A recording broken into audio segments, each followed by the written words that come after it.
Yo, yo, yo, everyone, welcome in. Well, thanks, Oilers man. Already shouting out my man, Josh Warner, as today we have a special guest. Oilers man was already calling him sexy in the Discord server. So, Oh, God. we're going to be starting off on that tailgate again. Well, welcome in. And welcome in Josh Warner as well, joining for the second time. As hopefully this game. What did we lose the last time or did we win? I can't remember now. What I was the think last we game? beat.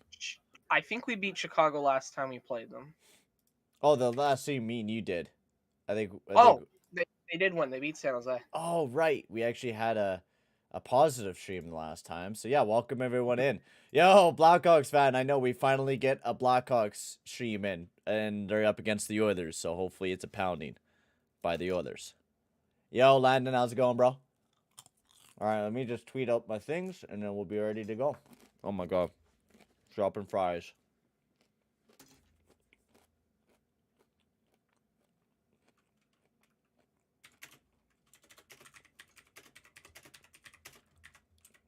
But everyone, make sure to go check out my man Josh Warner. I'll be pinning the comment up at the top here very soon, but make sure to go check him out. He does very similar videos to me.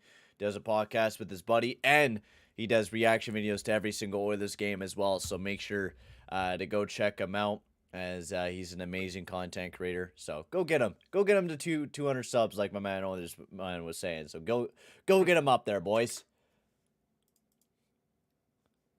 But it should be a fun game. We just seen the lineups for the first time. Woodcroft's actually going with 12 for 6 for the first time this year, and I think that's because we were starting to see a little bit of the exhaustion that it was on the forwards, especially you were the able to last game. start telling. Yeah, you were able to tell by the end of the game. There's a bit of exhaustion going on in the lineup, so we'll see what ends up happening tonight. Kyle Turris is not exactly confidence inspiring, but I don't imagine him playing a lot of minutes though. We're probably talking about like a 7-minute game from or something like that. Oh, I'm guessing. Hang on, I just gotta interrupt the... Oh, wrong thing. Post this here. That there. Back to the call. Make it full screen. There we go. Yeah, let's go Oilers, Landon. Yeah, buddy. Weather Ontario, welcome in. They said Fleury is staying with us for the rest of the season. Nah, that's what I was kind of guessing too. We've been hearing about rumors that Fleury really didn't want to leave in the first place anyways, so I was kind of fully expecting him to stay in Chicago. It's a good bet. Unless he goes back to Vegas or Pittsburgh, which is very highly unlikely, especially with how good Tristan Jarry's been this year. It's very highly unlikely. Yo, Beaver Bones, how's it going, bro? What? Should be a good game here tonight. I'm fucking pumped. I'm ready to go. I haven't did a play-by-play stream since Sunday. No, Tuesday. No, Monday. Oh my god. Mixing up all the days. But in other news, I did get my application in for my own place, so I should be having my own place here very, very soon, which I'm pretty damn excited about. Adulthood is difficult, but we're working through it though, boys.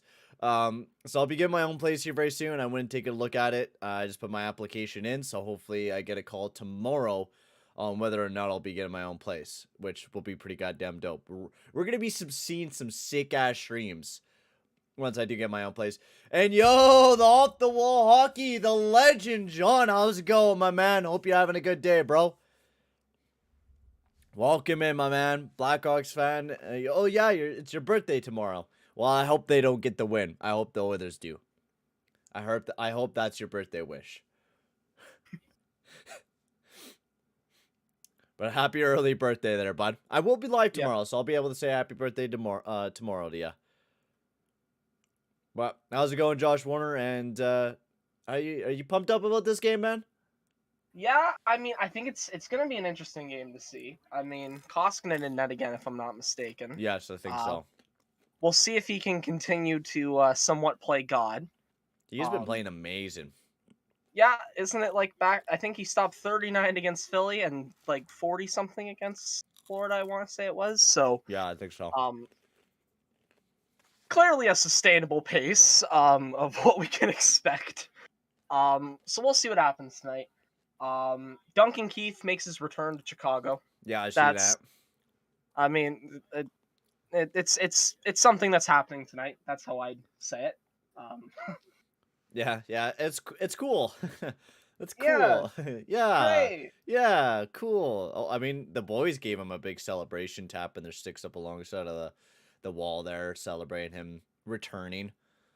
Yeah, And yo, you bet on the games, John. Nice. Yeah, well, I hope they grab the dub too, man. I want to see them kick some ass tonight, mhm. especially after my horrible ending of the day at work. So I definitely want to see some whoop ass here tonight by the Oilers.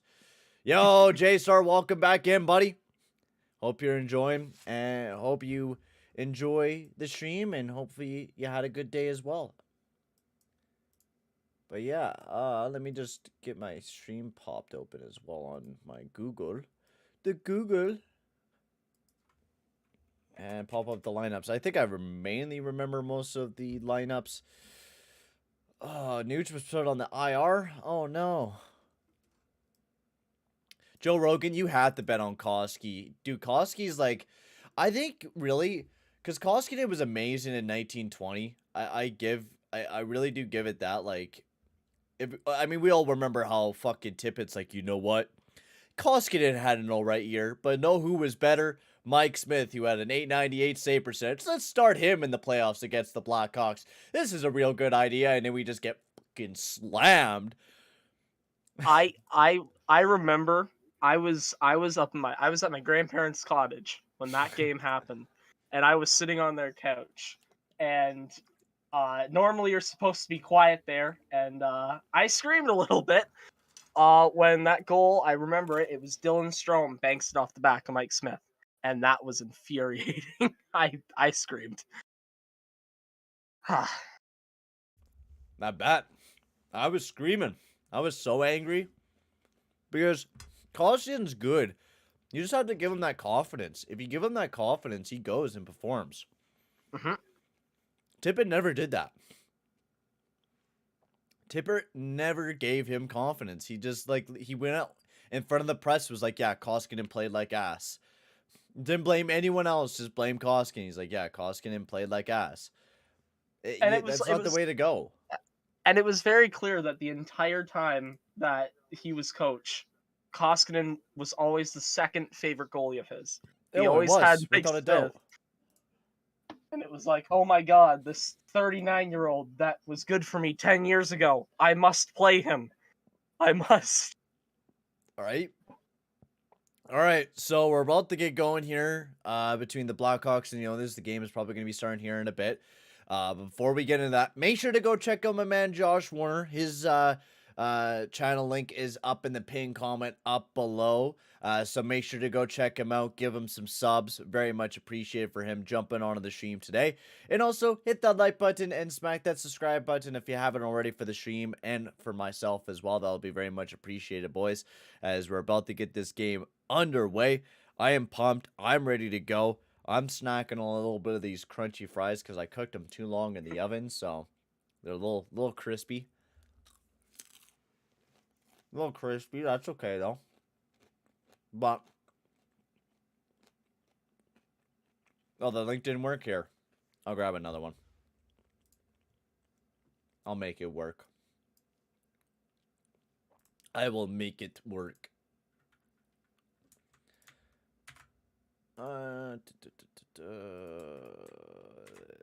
There we are. There's the link there, boys. That should be the proper one. That should be the one that does work. So yeah, make sure to go check out my man Josh Warner, who's joining me for the stream today. And yeah, go get him to 150. Go get him to 200. We could hit that hopefully today. Potentially, we'll pop off. Yeah, Grayson, I've been loving Jay Woodcroft. He's been really good. And welcome in, Grayson. Crispy fries are bad luck. No, they're not. These guys are good. There's some good fries in here. Just have to pick them through. There's a little burnt one.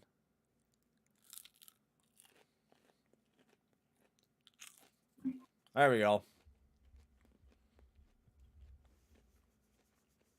Yeah, it should be a good game tonight. I'm pretty fucking pumped to actually watch some more of this hockey again.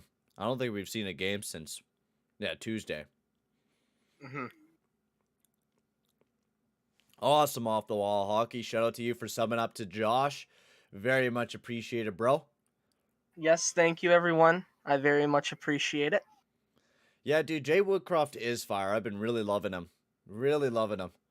I was actually talking with a customer today, and they seen that I had my wallpaper as Connor McDavid. And they're like, oh, you like the Oilers? And then we just started getting into a massive discussion about the Oilers. And how Woodcroft's been amazing, and how Dave Tippett just was not the guy.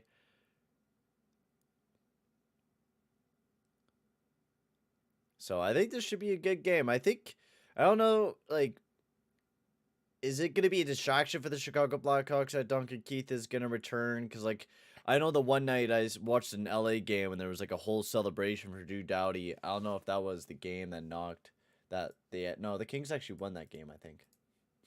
That game took forever, though. No. Nashville The won that Oilers game. won it. No, that was when Nashville went up against LA. They did, like, a ceremony for Drew Doughty for his 1000th game or whatever, and LA. I could have sworn that was Oilers. Because Oh, I maybe it remember was. I was...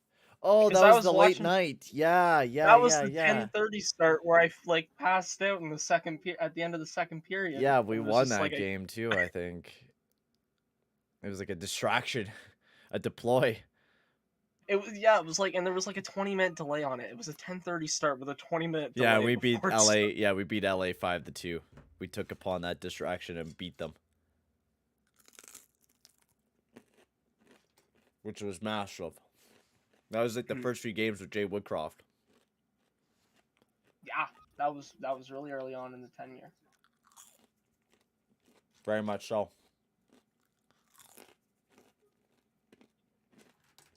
All right, done with these fries. I'll snack later on tonight.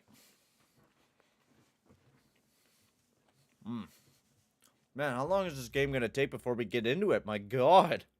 I know, it's weird. They just showed like your preface, the pre-anthem. And now we're having an celebration. interview with Woodcroft. Like, what is going on? I'm out here thinking the game's about to start, and yet we're getting an interview with Woodcroft, which I don't mind. But hey, where's the game at?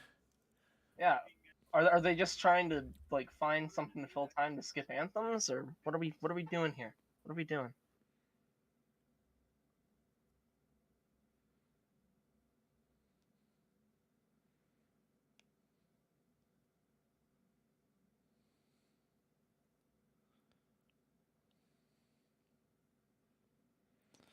I just have to say that Principe looks so weird now that he's got his haircut. It doesn't. Oh, doesn't Genie look Boy? real.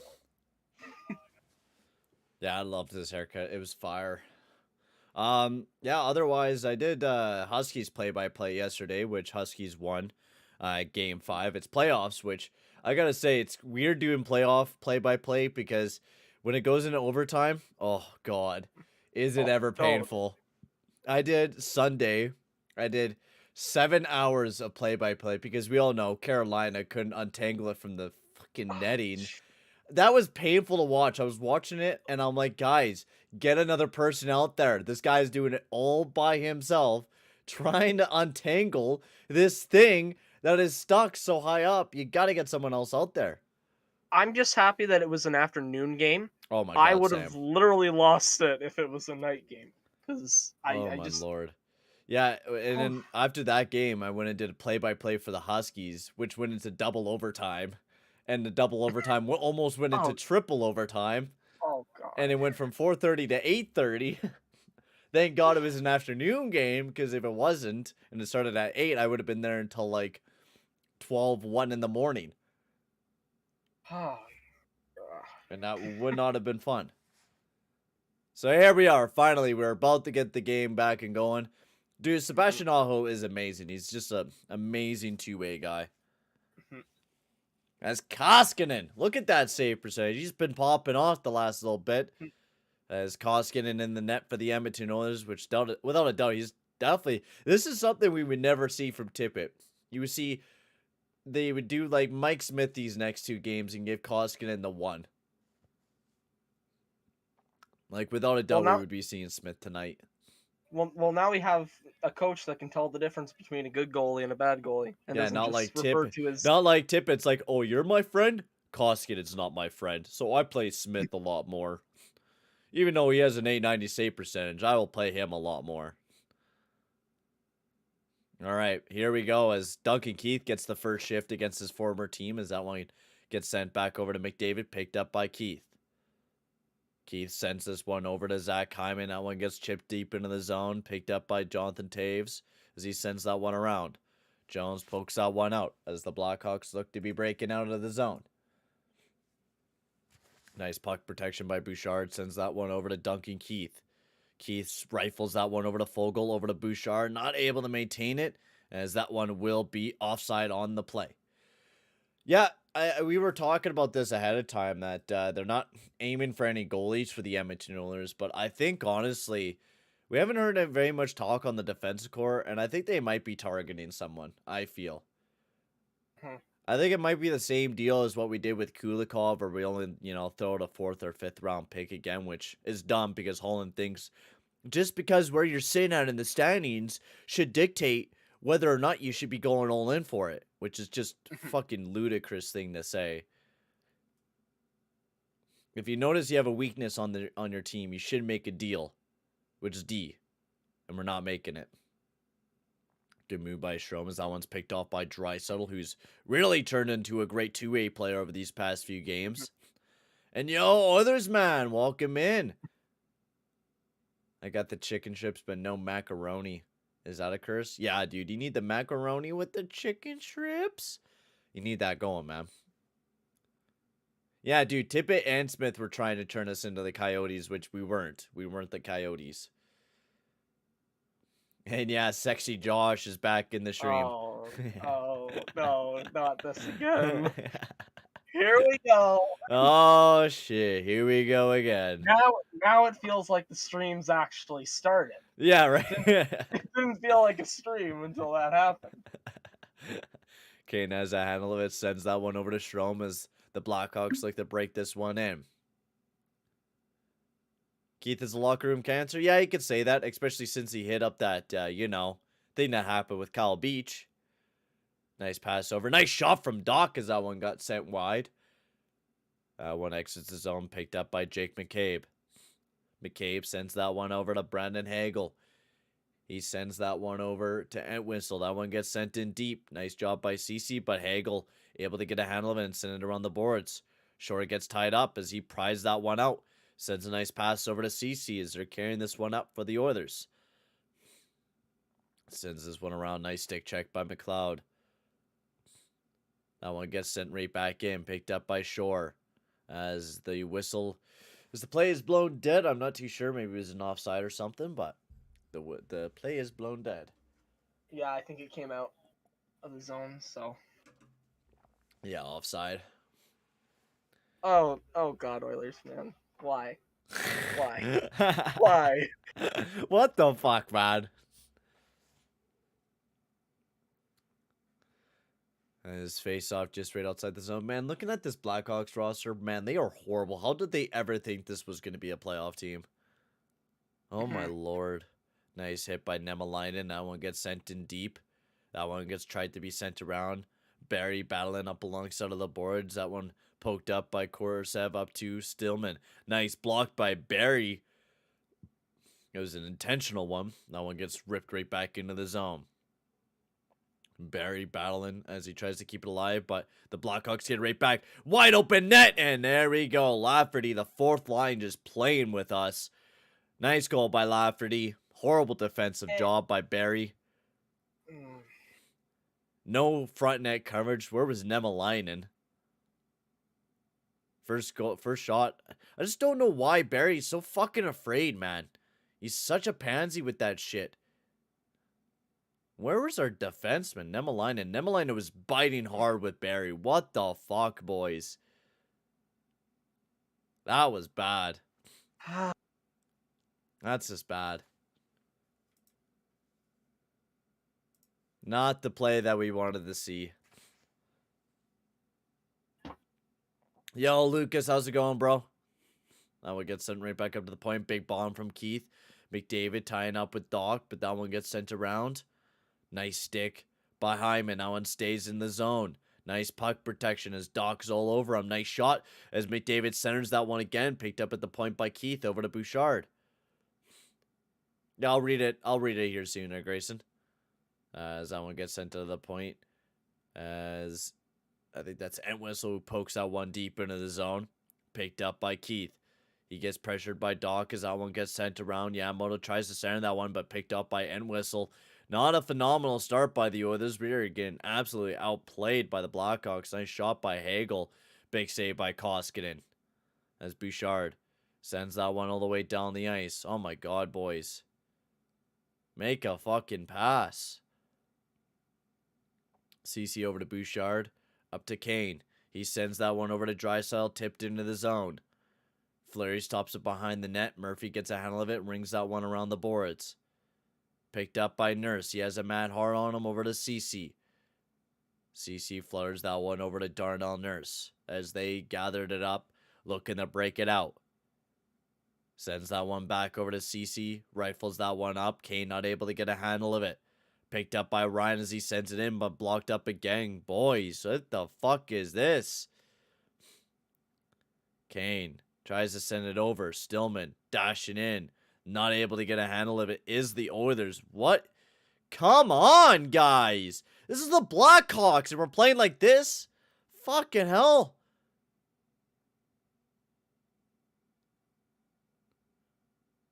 Like, my lord.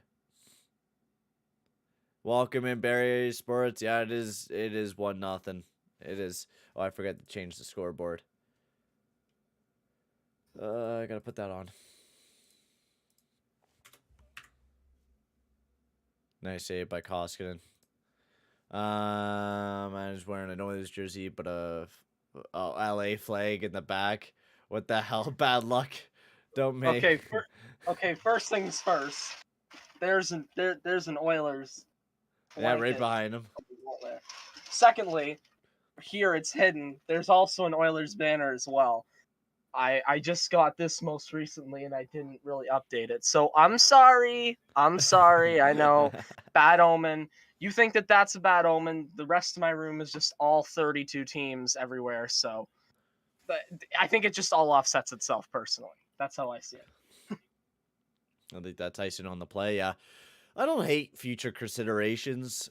I mean, that's like, what are you going to get? Like an AHL player? Like, when you're doing future considerations, it's just to get a roster player off your squad. And we needed to do that. We didn't need Stalock on the team.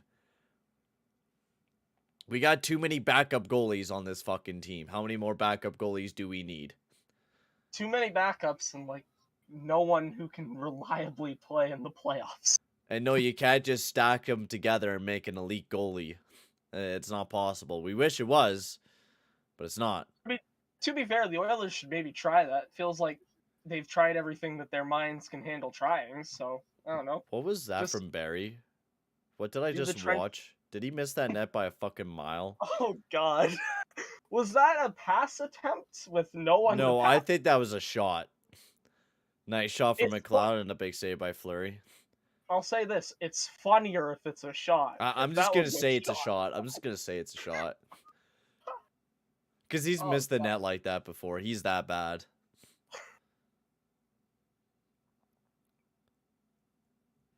Yeah, I do got to get a Flames jersey too. I do like, I wanted to get like the retro, reverse retro jersey that they made like last year. My buddy got it. It's sick. It's a really nice jersey. I didn't think it was, but it's really nice. It's a beautiful jersey. Definitely not the start we wanted as Oilers fans, because we're getting fucking walloped. But hey, we're on the power play, so this is good, isn't it? Hopefully, because our power play's been ass lately, so we'll have to see if we can get something going on our power play. Oh, too many men for Chicago. Face off, Draisaitl against Taves.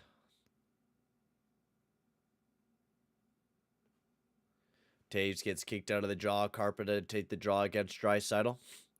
Face-off battle, trying to get it a win, and that one gets sent all the way down the ice. And stopped behind the net by Koskinen. Koskinen leaves it for Barrie. Barrie gathers it on up, looking to break it out. Pivots it back over to McDavid.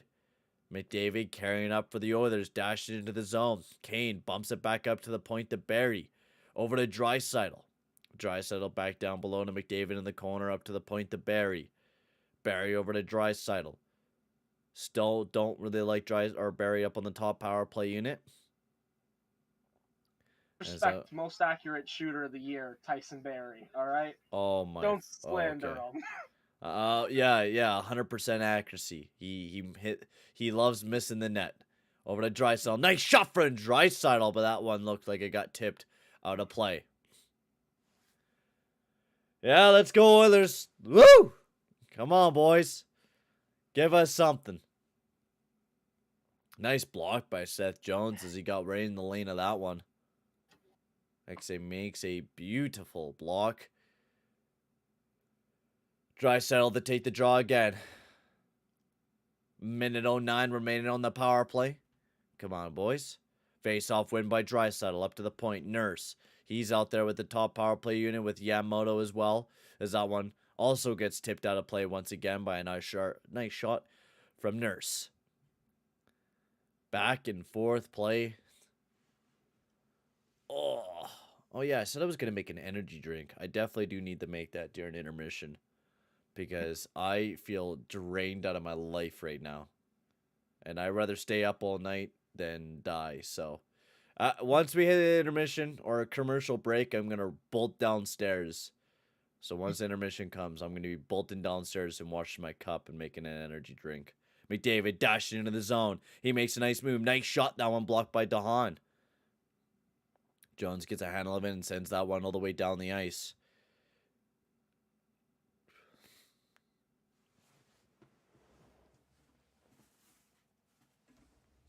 And like any other stream, of course, I'm all congested up as well as Draisaitl. Gets a nice pass, sends that one over to Fogle. He's not able to receive it. That one fluttered up to the point. The Nurse, he bats it right back into the zone. Picked up by McLeod. Sends that one around, picked up by Draisaitl. Nice stick lift by Yamamoto. Fogle messes up the pass, trying to get back over to McLeod as that one gets sent all the way down the ice. And that one will be it for the power play for the Oilers as we are back to even strength. Definitely not the way we wanted to get this power play started, as Yamamoto sends this one in deep. Fleury stops it behind the net. Sends that one around. Fogle all over Jones. Taves sends that one over to DeHaan. DeHaan sends that one in deep. Keith will receive the pass. He has a man all over him. Still battling to keep it alive. Picked up by DeBrincat. Taves, nice shot. Big save by Koskinen. As that one sent into the corner. Picked up by Keith as he tries to bat out. That one got bat right back in, but pushed out of the zone by the Oilers. DeHaan cuts off Derek Ryan. Sends that one over to Jones. Jones over to DeHaan. As Calvin DeHaan waits and looks to gather it up for the Blackhawks and break it out. Sends a nice pass over to Patrick Kane. Over to Strome. Try to get it back over, but almost turned over. Kupalik. Nice shot. Big glove save by Koskinen.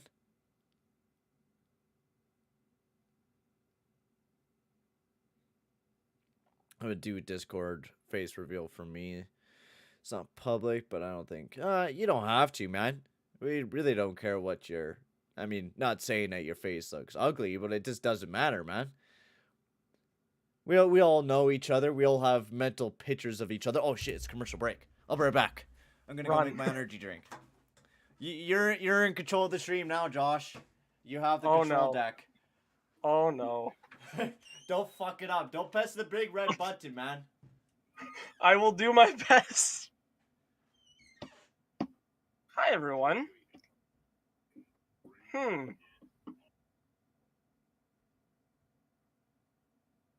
Oilers down 1-0.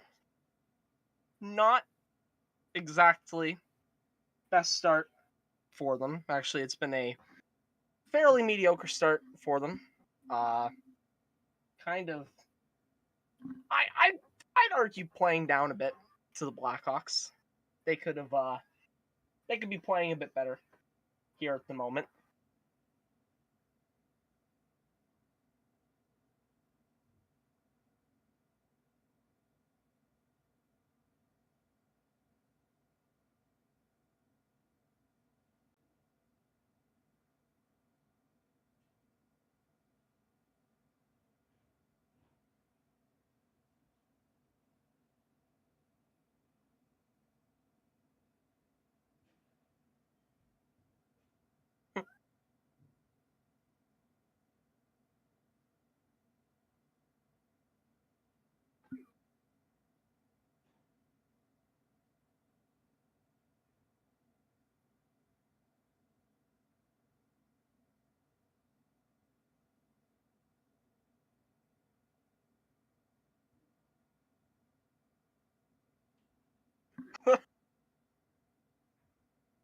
Paul, my job is to not do anything to make it so I cannot come back onto the stream. I'm sorry. I know it's not the fun answer, but I'm gonna be the good guy here. Okay.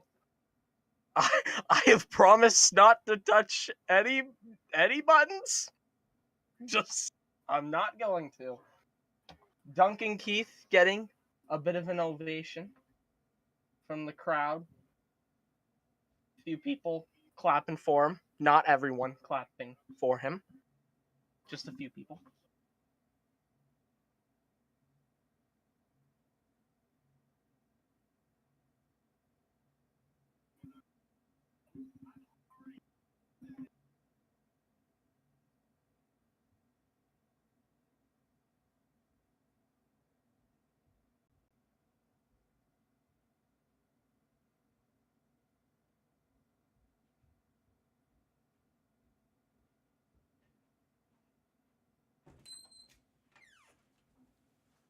All right, I raised on back. Okay, good. That got very awkward for a few moments. Did you almost press the red button, or? No, I kind of went the opposite way, and I just didn't touch anything at all in any way. It was just a couple minutes of awkward silence. Don't worry, I do that all the time. Don't worry. Oh, what a shot from Draisaitl. Came on over Fleury. Yo, Sal, welcome in. Paul McTavish. It's the Hassan Reacts channel. Yeah, where it just goes quiet for a few seconds. Yeah. And he just sits there and watches the full Avatar or, you know, full fucking Friends show or whatever he watches, or Master Chef, and does nothing his entire day. Makes money off of other things. Alright, got my energy drink, so I should be alive and well now. Hopefully. Hopefully it doesn't congest me like it usually does, which it most likely will. But whatever.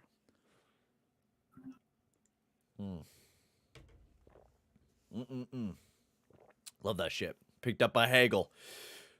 He's dashing down the left side. He gets plastered up alongside of the boards by Legason. And Nemalainen takes a big hit up alongside of the boards. That one almost gets turned over. Yeah, let's go Oilers. Let's go Oilers. Let's go Oilers. Come on, you fuckers.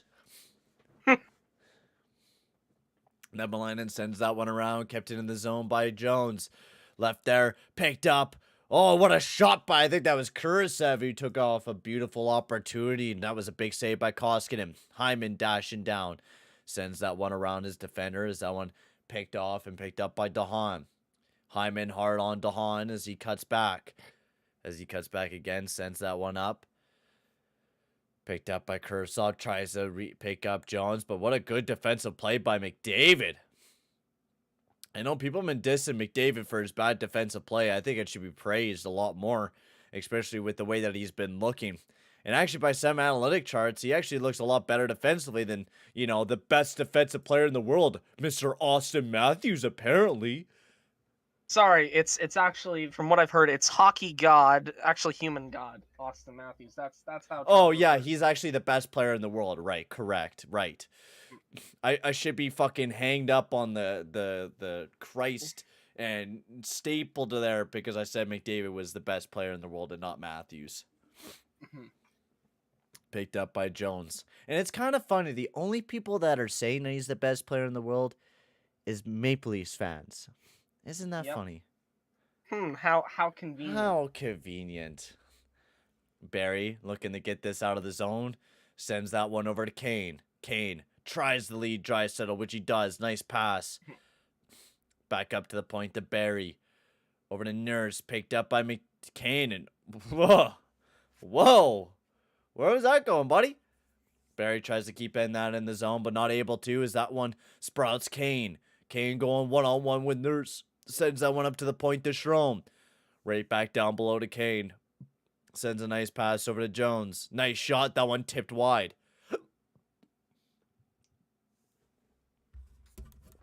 As that one's picked up by Barry as he looks to break it out of the zone. Well, if you don't care, yeah, you could reveal it on Discord if you want to.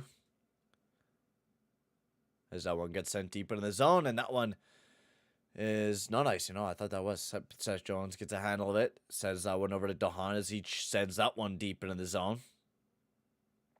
Battle up alongside of the boards as CC and Whistle. Yamamoto gets a handle of that, but Dahan was hard on him. Hagel ties Yamamoto up alongside of the boards. As that one pokes loose, and another battle, almost another battle win for the Blackhawks. And there you go, Doc. Nice, quick shot, big save by Koskinen. Hyman pokes that one into the zone, trying to hook up McDavid, but not able to. As that Whistle dashed into the zone. Makes a nice maneuver as he sends this one around the board. It's picked up by Carpenter. As I think that one was sent out of play.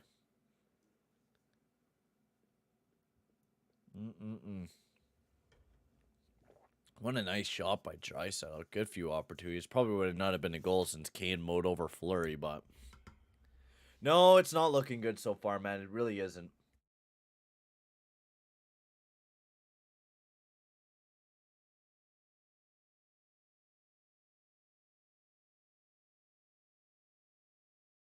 My goddamn nose. I'm going to rip it apart soon one of these days. I'm going to rip it fully off.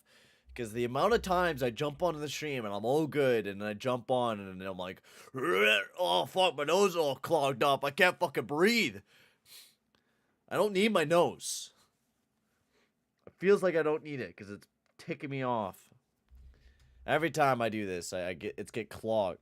But I gotta say, I know that some analytics, by the way that it looks from JFresh and shit like that, that Austin Matthews has been a better defensive player this year.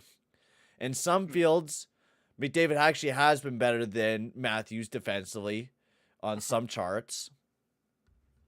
But yes, I agree with people. Matthews looks stellar defensively. He is.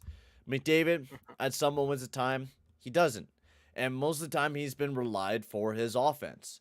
That's what Tippett wanted McDavid to do half the time, was go out there, don't play defense. I'll worry about that. We have good goaltenders, apparently. We got Smith. Don't worry about it, McDavid. Go out there, score points. Don't worry. Once we get this time machine going, we're gonna go back to 2011 and get the real Mike Smith. We'll just use the now him for the moment. Right? And that's the way it was. And now, since we actually have Woodcroft, we actually have. Is there another too many? What the? Hang on. There's another too many men call. Wait a second. There's too many men. Well, oh my god. There was 6. How do you do this twice? And there was 6 for like a noticeable amount of time. Bruh. There were 6 people on the Bruh. ice. It wasn't even like Bruh. one of those like, oh, for like half a second, they have 6 people on the ice. Like, it was a solid like 5 to 10 seconds. That's a bra moment right there. Oh god. It'd be nice if we could get more than 1 shot on this. 0 shots on this power play. Yeah, that would be really cool. Barry gets a handle of it. Barry got to move that puck a lot faster, not hold on to it for a lifetime. Gets back over to McDavid, down below to Hyman. Nice shot, big save by Fleury. Hyman gets tied up with Murphy as that one pokes loose, picked up by Draisaitl. That one almost turned over by Taves. That one gets sent around, picked up by McDavid on the boards. He cuts back up, Picked up by Barry. Barry over to Draisaitl, back over to Barry. Barry over to McDavid, back over to Barry. Sends it down below to Draisaitl as they look for an open lane. Draisaitl waits. He curls back. Cuts back again. Over to Barry. We got to start shooting more here, man. McDavid looking around. Start moving the goalie laterally, just not in one position. Oh, what a shot! And what a goal! Leon Draisaitl with a howitzer. And what a goal by McDavid. And that's what you need to do. This fucking move it down to McDavid and then back up to the point. Over to Draisaitl. Gotta get that goalie moving. Gotta make him start guessing on this power play. We got the space to do it. What a beautiful pass. And what a screen by Hyman. That was an actual beautiful screen by Hyman. But you need to start doing this on the fucking power play. Not just staying stagnant like we always do. That was a laser from Draisaitl. Jeez. And he's been fanning on a lot of these chances. I felt like he put all his mustard onto that one. He put all the sauces on that one. Relish, ketchup, mustard, everything. Yo, Mark, math is hard, bro. I feel ya. I fucking suck at math. Picked up by Yamamoto. Tries to send that one right back down below. But we're tied up at 1, boys. Woo! Finally. Something to celebrate. Yeah, the thing is, we get off to a hard, tough start to the game, which is usually what happens as an... Oh, yeah! Oh! McLeod with a beautiful opportunity, and he gets robbed by Fleury. Oh, that was a beautiful... I wish Yamamoto just kind of tried to tuck that in, only if he was a left-handed in that position. If he was a left-handed player in that position, that would have been a beautiful opportunity by Yamamoto as we head off to OT. Yeah, Paul McTavish, did you call that? Damn, bro. Draisaitl got wet as I was typing. True, we're made backwards. Nose runs, feet smell. Oh, you posted on Discord? Beauty. I will check that on my phone because I got the screen recording now for this. I will check it through the phone. I'll take a look.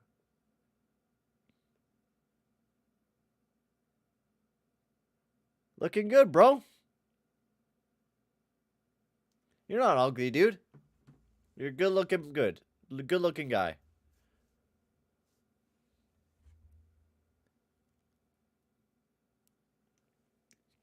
Don't ever think you're ugly, man. Look at my god-ass fucking face. The big googly glasses. Fucking big-ass fucking forehead. Do you think I look ugly? No, I look majestic as fuck. You just gotta go and carry that confidence, man. That's what you gotta do, man. You'll find someone that thinks you're cute. That's the way I go about it.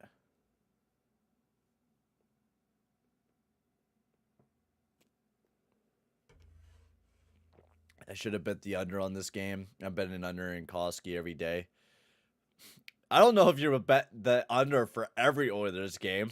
Hey, Draisaitl taking back the goal scoring lead. Oh, Matthews is better than Draisaitl. Oh, hey, guess what? Fuck you. I'm just gonna say this now. The explosion from Leafs Twitter if Draisaitl wins the Richard. Oh, dude, I'm gonna be rubbing it in their face. Matthews who? Huh? Matthews who? Matthews is what? The best player? Oh, yeah, sure. Have you guys ever won a round? No. We might only have one, but it's one more than you can say. Right? McDavid sends that one right back down below. Nice stick check by Jones. As that one gets sent up, Doc receives a bit of a bump. That one gets sent out of the zone. And Kessel sends that one right back in. Nice shot. That one set wide. Doc. DeBrincat all over him as Warren Fogle trying to tie this one up. As Warren Fogle takes it up. As he sends it over to McDavid and sends that one deep into the zone.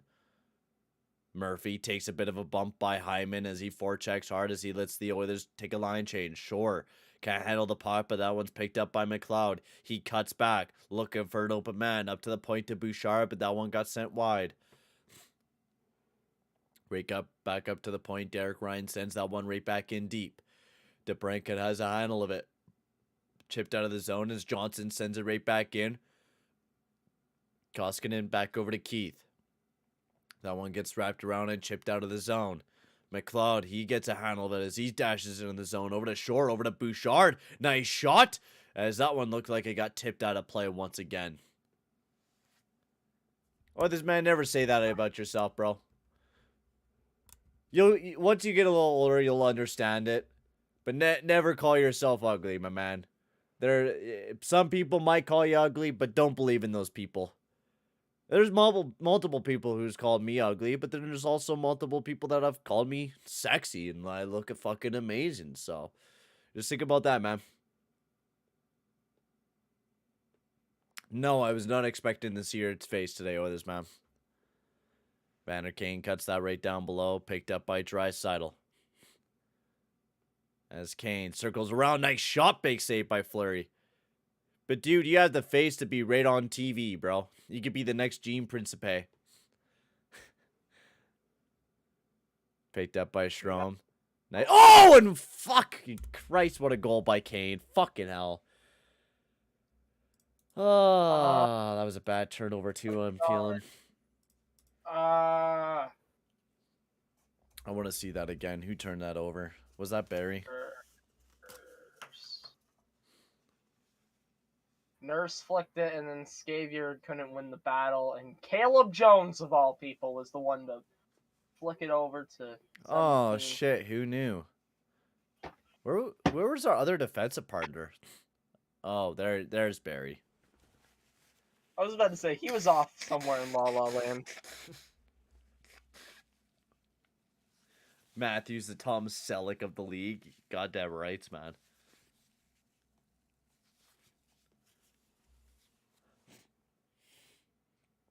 Goddamn, I'm gonna rip my fucking nose apart, man.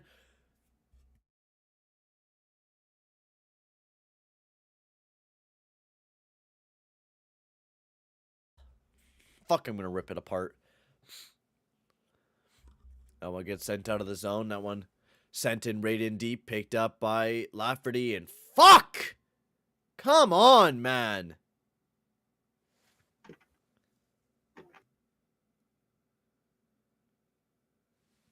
This is just sloppy, lazy defensive game by us. I don't know why Nurse needed the panic so bad and send up the board so horribly. God.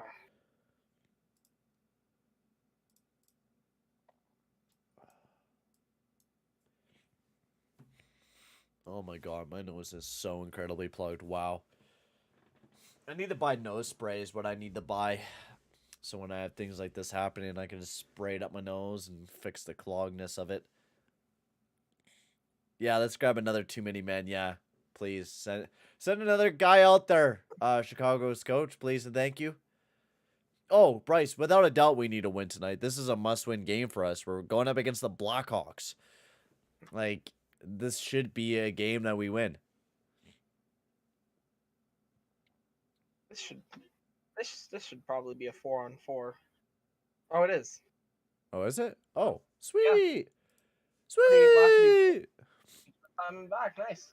Picked up by Keith as he leaves it for Leon Draisaitl. Draisaitl takes it up. You know what? It might be a loss for us because maybe we focus on too much on Keith's return. You know, exactly with how, like, it happened with Doughty. Maybe we just focused on it too much. Because we did. Like, you seen that whole Duncan Keith celebration video, and they did, like, a whole ton of crap for him. Be the first time Duncan Keith's cost the Oilers a hockey game. Oh, he's done it multiple times. I can't wait until he does it in the playoffs. Picked up by Murphy. And then he'll do, like, the same type of pass Bear did, and people are like, oh, it's okay. It's Keith. He's a fossil. You can't make fun of fossils. Yeah, you can't make fun of old people. It's okay. It's history there. It's history. That's Yeah, they're not young. They're not supposed to. Young people are not supposed to make mistakes, but old people should. As that one exits the zone, picked up by Jones as we got a minute 20 remaining in the first period of action. DeBrincat dashing in. Nurse keeping him to the outside. Good job by Nurse. I know people were wanting to call, but there's no call to be called on that play. Yamamoto dashing down. Good chance over to Nurse. Back over to Yamamoto. Yamo! Take a fucking shot, man!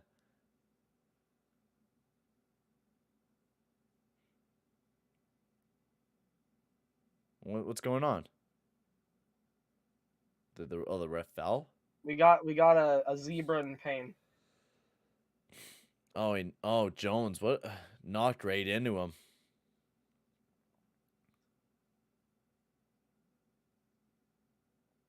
Ooh, did he fuck up his elbow or something?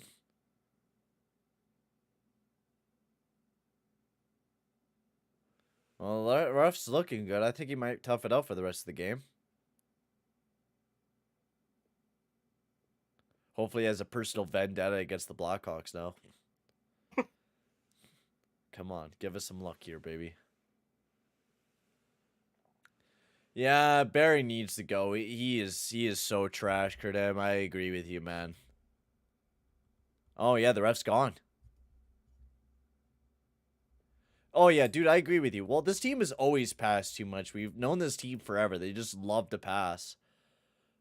So yeah, now we only have one ref. That's it. So it's one ref, two linesmen. So it's gonna definitely be a tough task for the ref to call everything as faulty face-off as Draisaitl will be kicked out of the draw.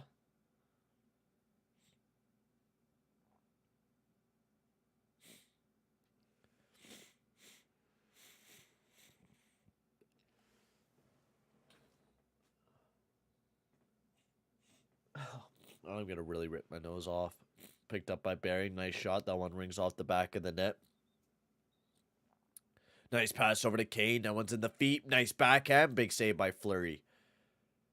That one gets poked out of the zone. Picked up by Kane. Kane dashing into the zone as he waits.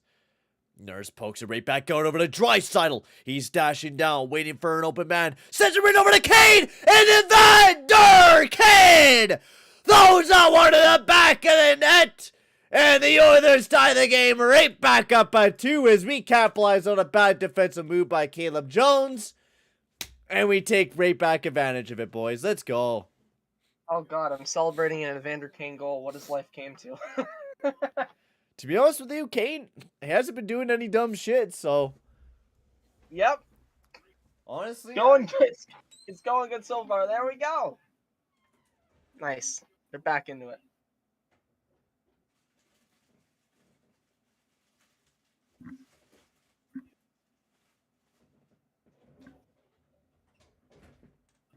I had to grab more Kleenex because I'm going to fucking rip my nose apart. Yo, Marcus, how's it going, bro?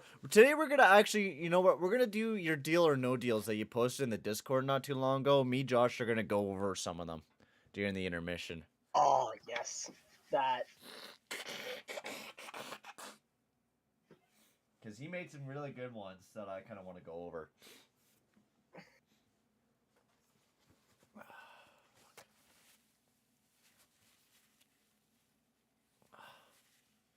All right, intermission, here we are. Let's see if I set up the other graphic for this one. Hang on, I just need to add in your audio for this one. There we are. There you are, you're in. The game's on 3 different channels. One of my feeds is about 10 seconds behind you. One of them's 10 seconds ahead of you, and the other one's 15 seconds ahead of you. So. What channel are you on? I've tried all of them. I'm on East. I was on East, and I'm a bit behind you, but that's probably best if I'm behind you. Probably. So, all that's right. fine. If I'm being 100% honest, I am high as fucking struggling. What struggling? What? Being.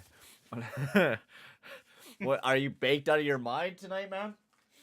You sent, bro? Well, don't worry. We're gonna go over your deal or no deals. Well, that'll make you feel better. So, let me pop them up on my phone. We'll go over a few of them because he posted this a little while ago. So are these all Oilers? These are like across the entire league, basically. Oh, okay. Okay. So it's not just. I think there was. Yeah, I don't think there was any like hypothetical deals to the Oilers, which is honestly kind of what I'm expecting for this deadline. I'm not really expecting the Oilers to make like any moves at all, especially with Matt Holland. But the first deal that he proposed was to Toronto, John Klingberg, a 2025 third, going to Dallas as a 2022 first, and Nick Robertson. Now, Toronto really doesn't need John Klingberg because of the fact that he's been an offensive defenseman. Now, would he go? Now, would he go back to his two-way days? Is the biggest question. Yeah, that's a tough one because obviously Klingberg's definitely been more offensive over the past few years, and he is a pending UFA. Yeah.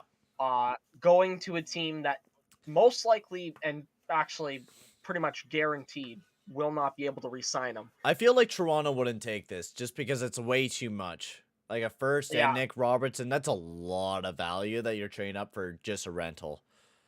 Like, maybe, like, I know they, like, maybe if you're looking at, like, a first and, like, maybe another one of their, like, second-round type guys, like, they have, like, what's his name, Ronnie Hirvonen.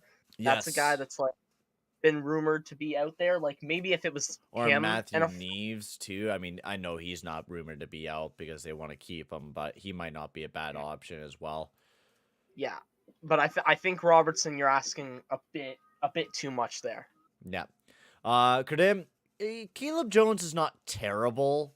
It's just he's playing in a system that's not very good in Chicago. They're not a very good defensive team, and also we trade Caleb Jones for the bum-ass Duncan Keith, so I would rather have Caleb Jones any day over Duncan Keith.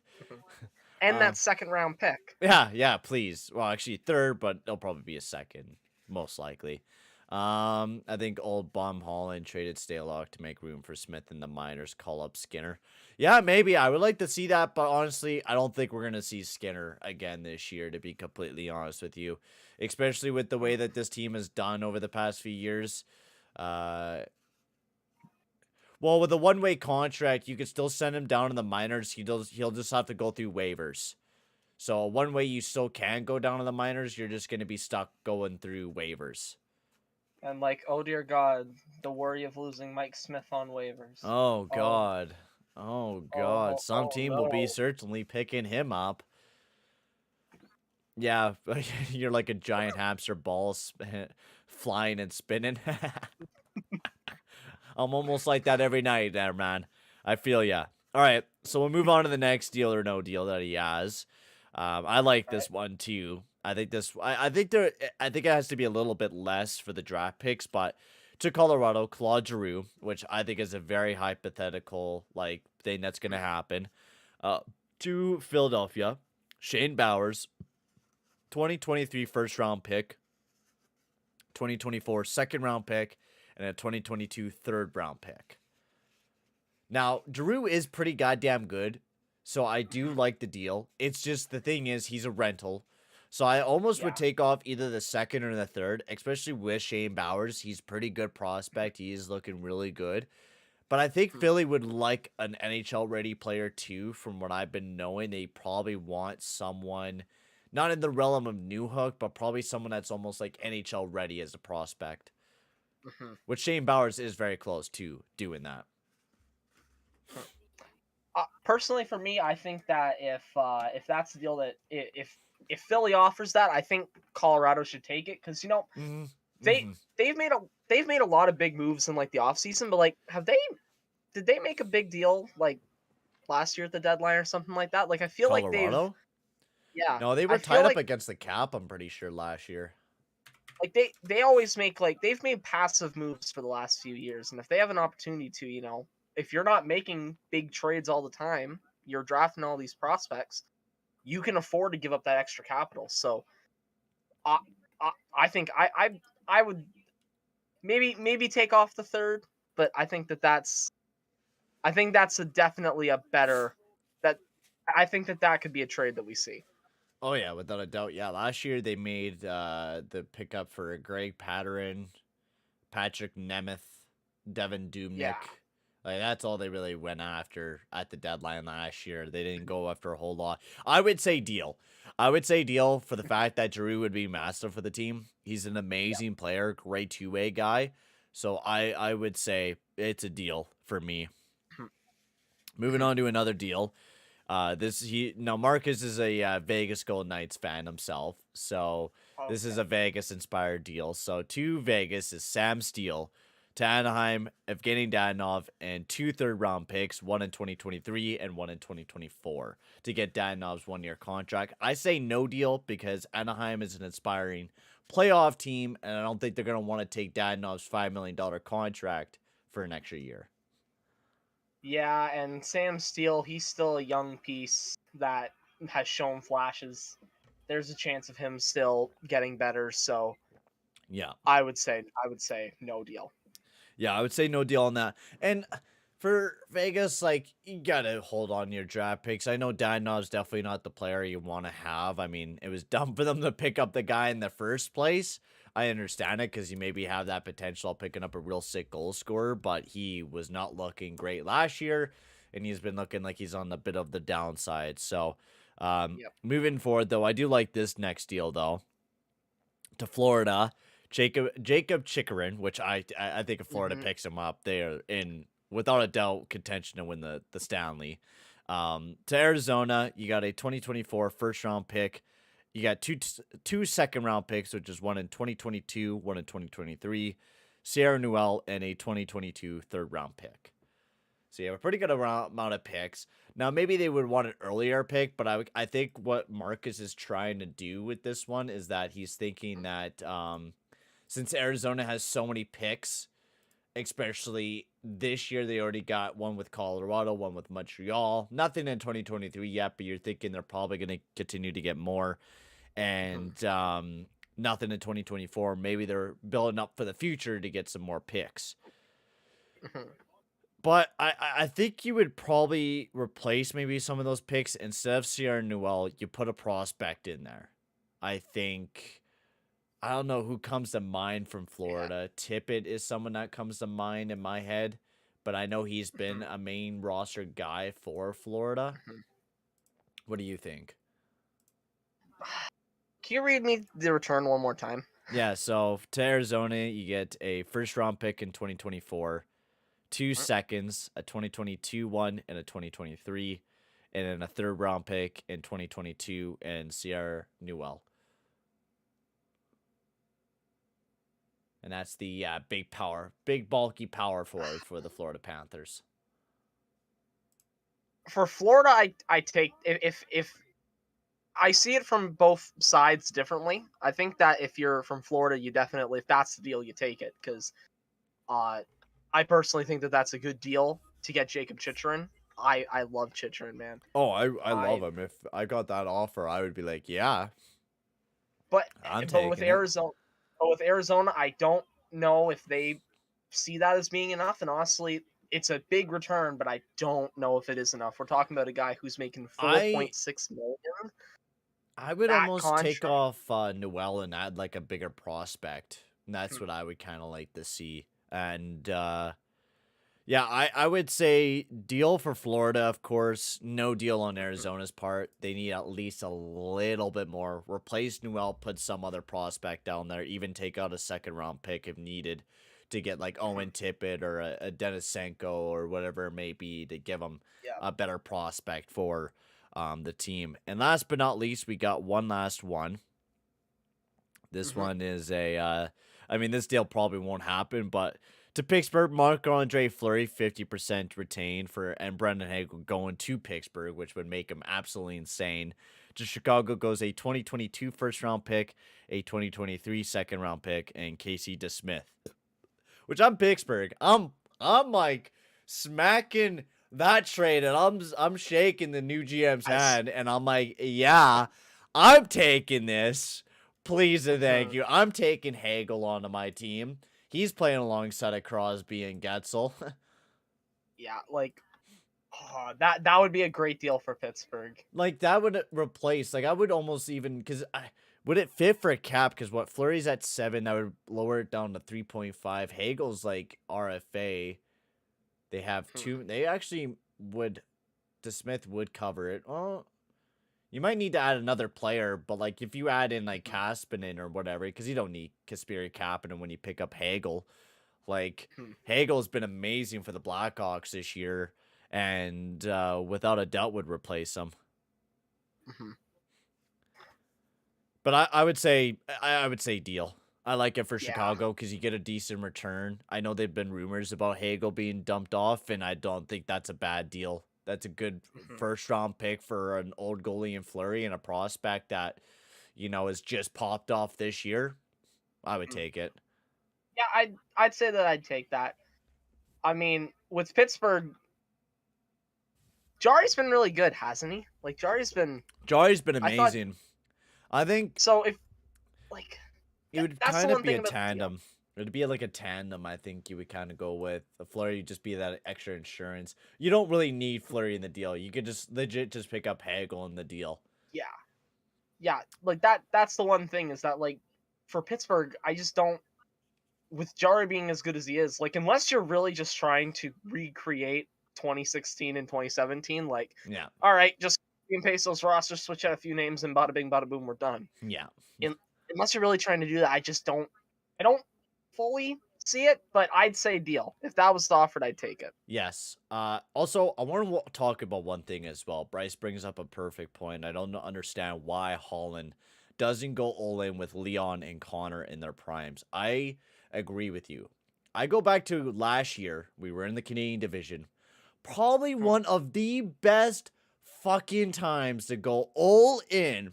And all we do is pick up Dmitry Kulikov.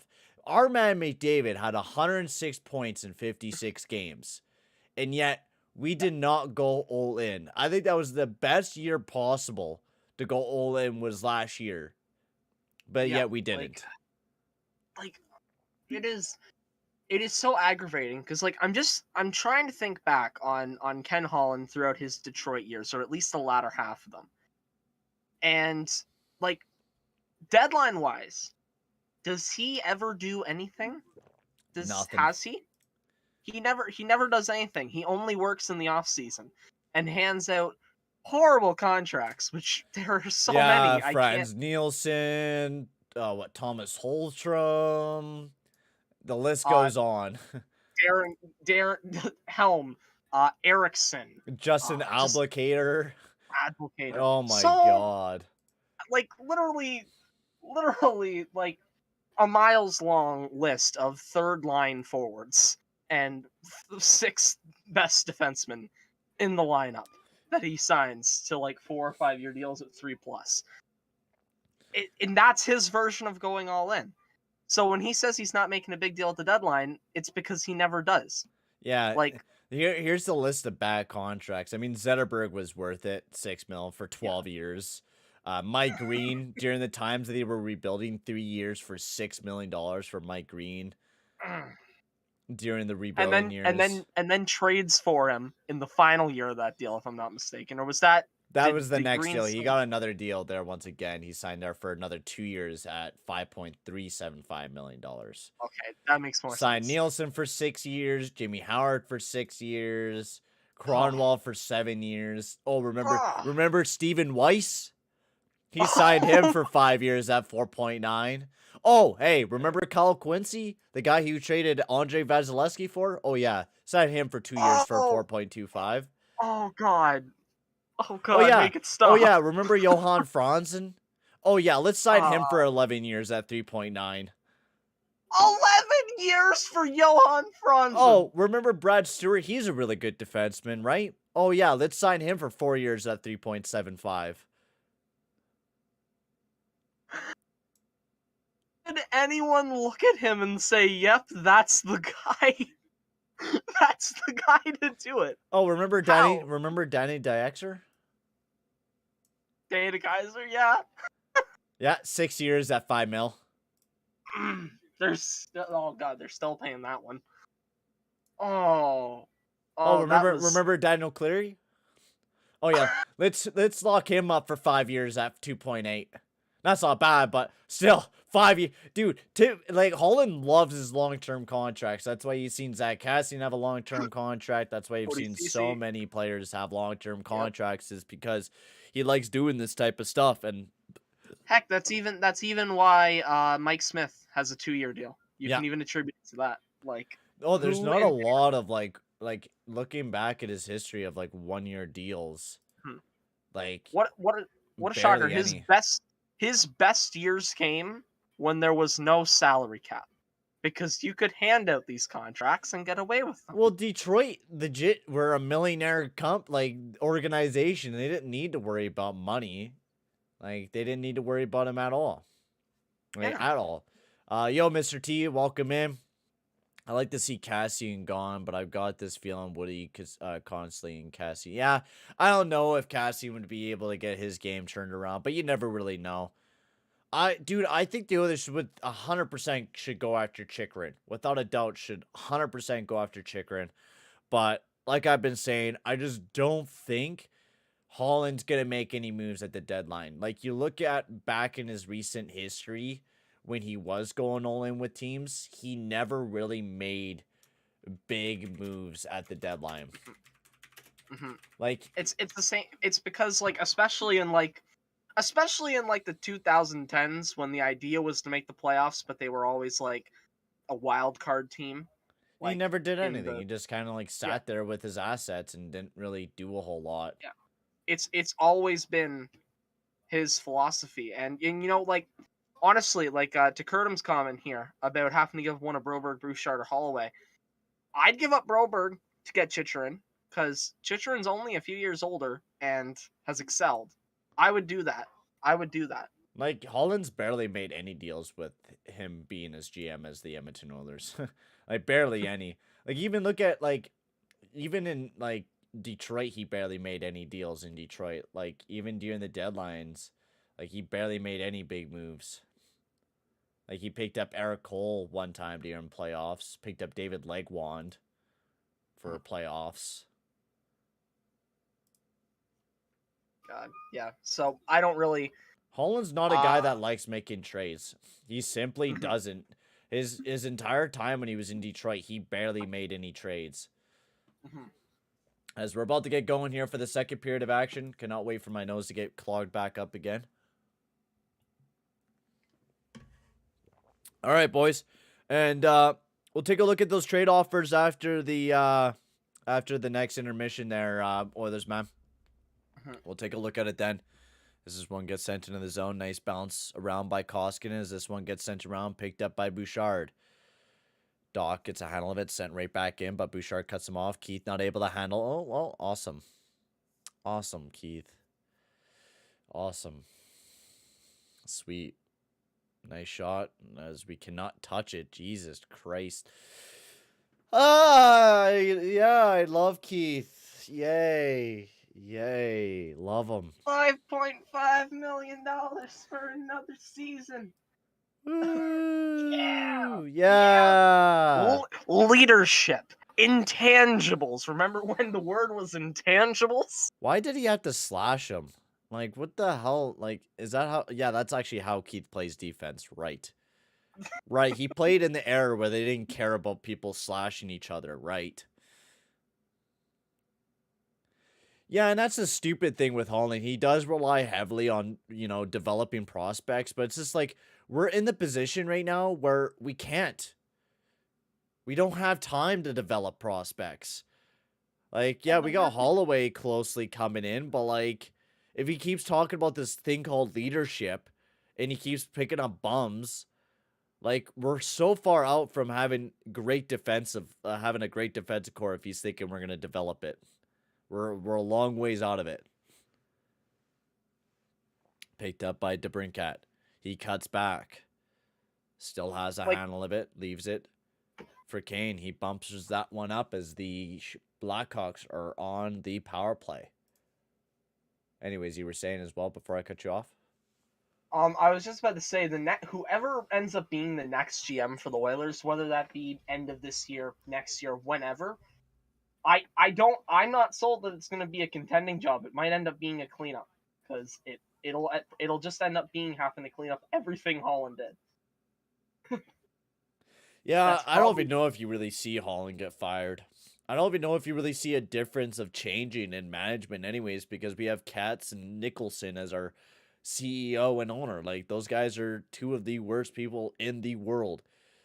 Cates has, like, a problem with, like, paying people to have sex with him, apparently. He has a vicious problem with that. Especially when girls say, like, oh, I'm good, I don't want to do that. He's like, no, take my money. You need to be around when I'm horny. Come on.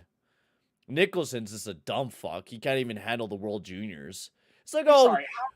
do we need to have a bubble? Oh, no, we don't. Just have these guys play.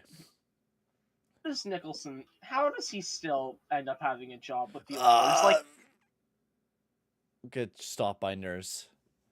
Dude, I don't know how Nicholson still has a job. Especially when he said, oh, if Tobias Reeder actually got us a point or a goal, we would have actually been a playoff team.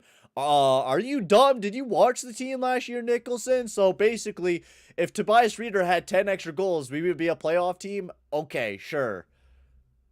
yeah, maybe if you go and find like 10 games that went to overtime and just insert Tobias Reeder scoring. The goal before the other, just the second before the other team does. Maybe. Right? I still think they would have missed, if I'm not mistaken. Kurdem, you're exactly right. Broberg and Bouchard will take at least 4 to 5 years to develop to be top pairing defensemen. Look at Nurse. Nurse is like 26 now and is just becoming a top pairing defenseman for the team, but he's still developing. Defensemen don't develop until 28 years of age. Broberg is a very young guy. Same with Bouchard. It's like, yeah, I don't understand what's this thought of not going all in for Chikrin or actually going all in for an actual defenseman that we could use, like DeHaan. And if you guys have watched my franchise mode, we actually won the cup on that, and it took until 2026 because of how bad that defensive core was and how you just needed to reform it and how I could just never get luck at signing a good defenseman. And it took forever to develop that core, to actually build it into a good defensive core. As that one gets sent up, Strome tries to send all the way down the ice, but turned over. Hyman has a handle of it, being pushed up along. Nice cut to the front of the net. Marc-Andre Fleury gets taken out, though. Others keep into the zone. Bouchard over to Keith. Keith sends that one down below. It feels like Keith has been playing a lot of minutes here tonight. It almost feels like Bouchard and Keith have been the top pair tonight. As that one gets turned over, picked up by Kane. Kane going up against his old teammate in Keith. Nice pass, big save by Kobelik. Kane even knows he can just take his time and wait because he knows Keith is not going to pressure him. A little bit of a chance, but Fogle decided to wait to skate until the last possible seconds. Sends that one over to McDavid. McDavid cuts back up to the point. Big bomb from Keith. That one just missed wide. That one sent all the way down the ice and will be picked up by Nemalainen. Nemalainen has Hagel all over him as that was a good play by Nemalainen to protect the puck and send that one over to Legason. Send right back over to Legason.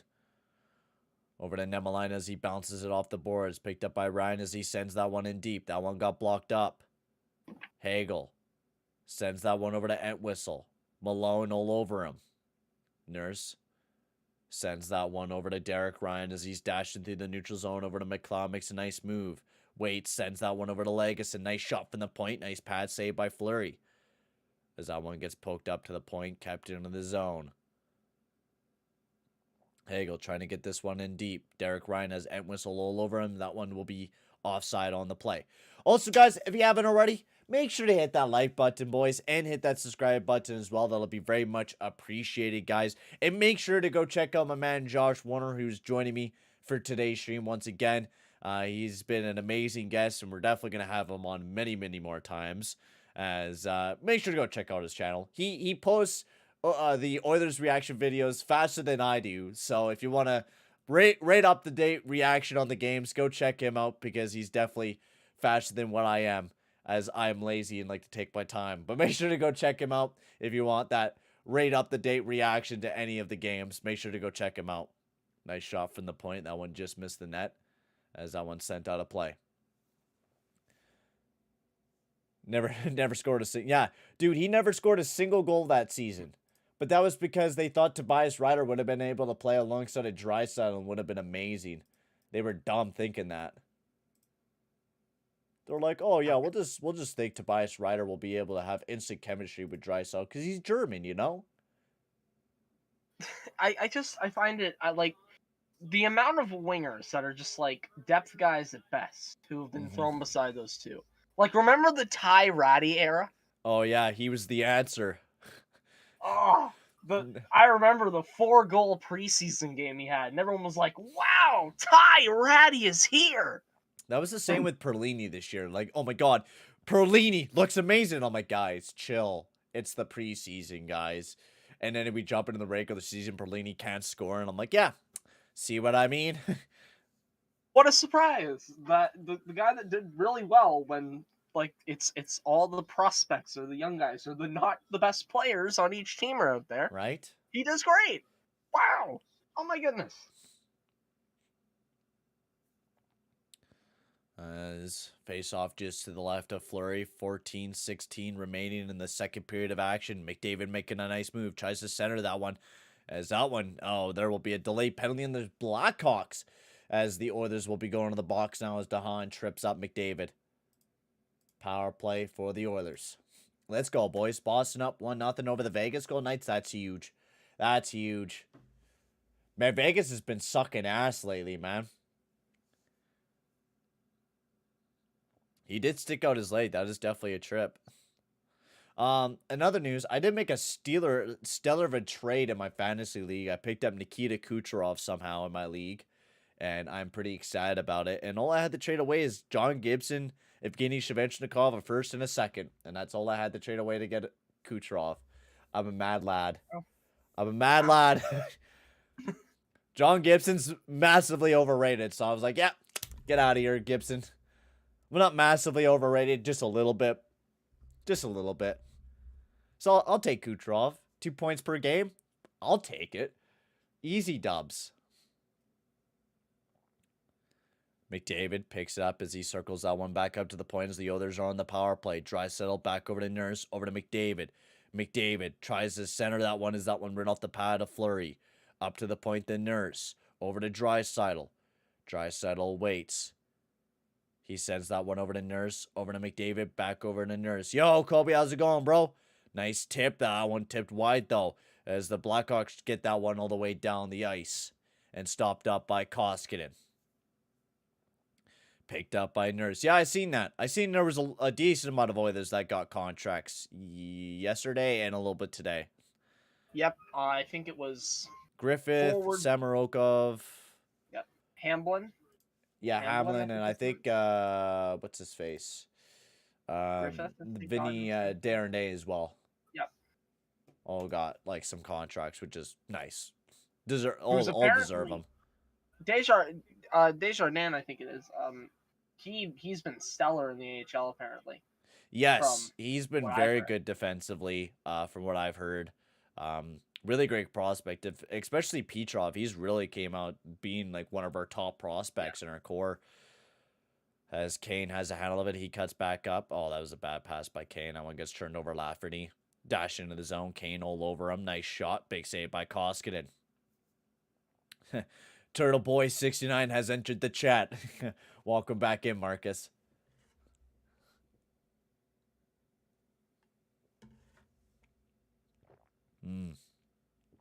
Finally, energy.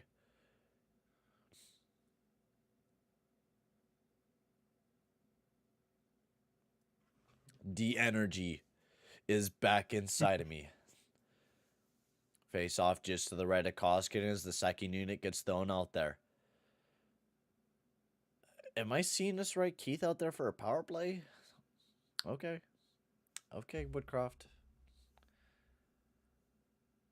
I mean, I understand. It's like, what are you supposed to do with these lineups when you really given Turris and Shore and Holland's like, here, you got to play these guys.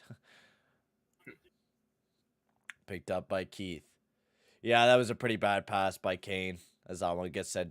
And that's been really the rhyme of this game tonight. It's just been a lot of bad turnovers, and it's been for both teams. Like, honestly, both teams have been making some very bad turnovers. That's the reason why the score is the way that it is almost, honestly, all bad turnovers is basically the reason why we're at this score right now. A lot of bad turnovers. Also, how you been thinking of Malone in his second game? I've been enjoying him, honestly. I think he's doing well. I mean, I've seen him throw some hits. He's been He's a very pretty physical well. player, not a bad defensive player. Hmm. I think Yeah, he's playing better than what I've seen from Devin Shore and shit. yeah. I'd rather have him in the lineup. Exactly. Is Darcy Kemper a free agent? I think he is this year. Or did Colorado give him an extension? Oh, no, he is a free agent this year. Right. He will be a free agent this year. Taves all over Yamamoto. Yamamoto battling to keep it alive. That one gets poked loose. Good poke by McLeod, as that one will be offside on the play. As we head off to a commercial break from what it looks like.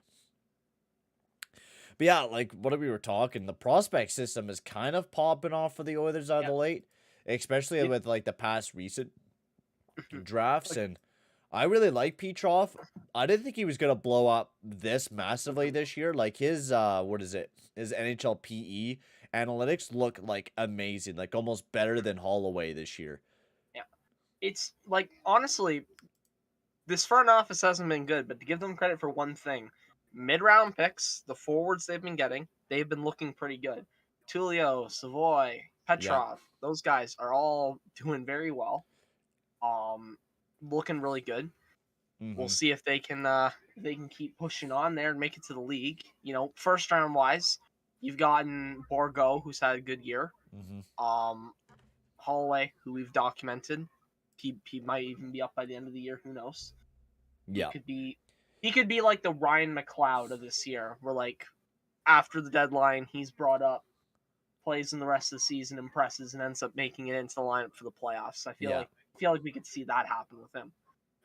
Also, I was checking ice time because we had mentioned that we were seeing Duncan Keith a lot. Like, surprisingly, he's only like he's played third most on the team, at about 8 minutes, a little over 8. It's it feels like we've seen him a lot more than that. I think it's just because he's gone a lot of shifts. Mm-hmm. Well, I think they're trying to. Barry's getting smashed tonight in ice time. Wow. Yeah. He's bottom of the barrel. I think they might be trying to feed Keith a bit to see if they can get him some points or something on his big day back in Chicago. Maybe. That could very well be it. Give him a couple extra shifts every now and then. Yeah, but he is like the fourth defenseman on the team right now. Mm-hmm. And we are going with 7 defensemen again. Keith, CC, Barry, Nurse, Bouchard, and Emily. Oh yeah, we're going with 7 defensemen again. Yeah. Okay, so last minute, and so yeah, we didn't end up playing Turris tonight. Yeah, and Skeever got benched too, 2 minutes and 47 seconds as well. Skeever after that turnover, he's been we have not seen Skeever. Which is not good because when you're already running with 11 forwards and then you decide to bench one of them and cut yourself down to 10. Yeah, see, like I don't understand. Like, they really do like the 11 and 7, and maybe it's just because they have a lot of young defensemen. Maybe that's why they go with it. Oh, and yeah, we haven't even talked about Carter Savoy. I mean, I love Carter Savoy. I'm a big praiser for Savoy. I think he's going to be fucking stellar for the team, quite honestly. The kid knows how to get the puck and score goals, and this is a team he could thrive on if that's what he knows how to do. Oh, without a doubt. Oh, we're not on the power play anymore. My bad. I forgot to take the power play toker off. We're back on even strength. My bad. The power play has been so weird for like the past week and a half. Yeah, I don't know. It's the same thing over and over again. We haven't changed it. Because like it feels like you see them. I think they've scored a power play goal in like each of the last 7 or 8. I think it was. There might have been one game where they didn't, but I think for the most part they've scored a power play every game. But like, other than that one time they score, it doesn't look that good. No. But for that one Leon Draisaitl goal, but the starting of the power play didn't look too well. It's just because we're not moving. We need to start moving a lot more on that power play and can't just stay stagnant. Gotta create some spaces and stop just moving the puck in the same spots that we always move it to. As Draisaitl picks this one off. Well, maybe don't get high before doing homework, man. Fuck Marcus. But don't worry, I always did the same thing, bro. Don't worry. Kane dashing up a little, almost a little bit of a 2-on-1. Kane feeds Yamamoto. Great chance. Flurry, big save. Tries to poke it in as the net comes off its boardings. As Kane pleading that they pushed it off its boardings.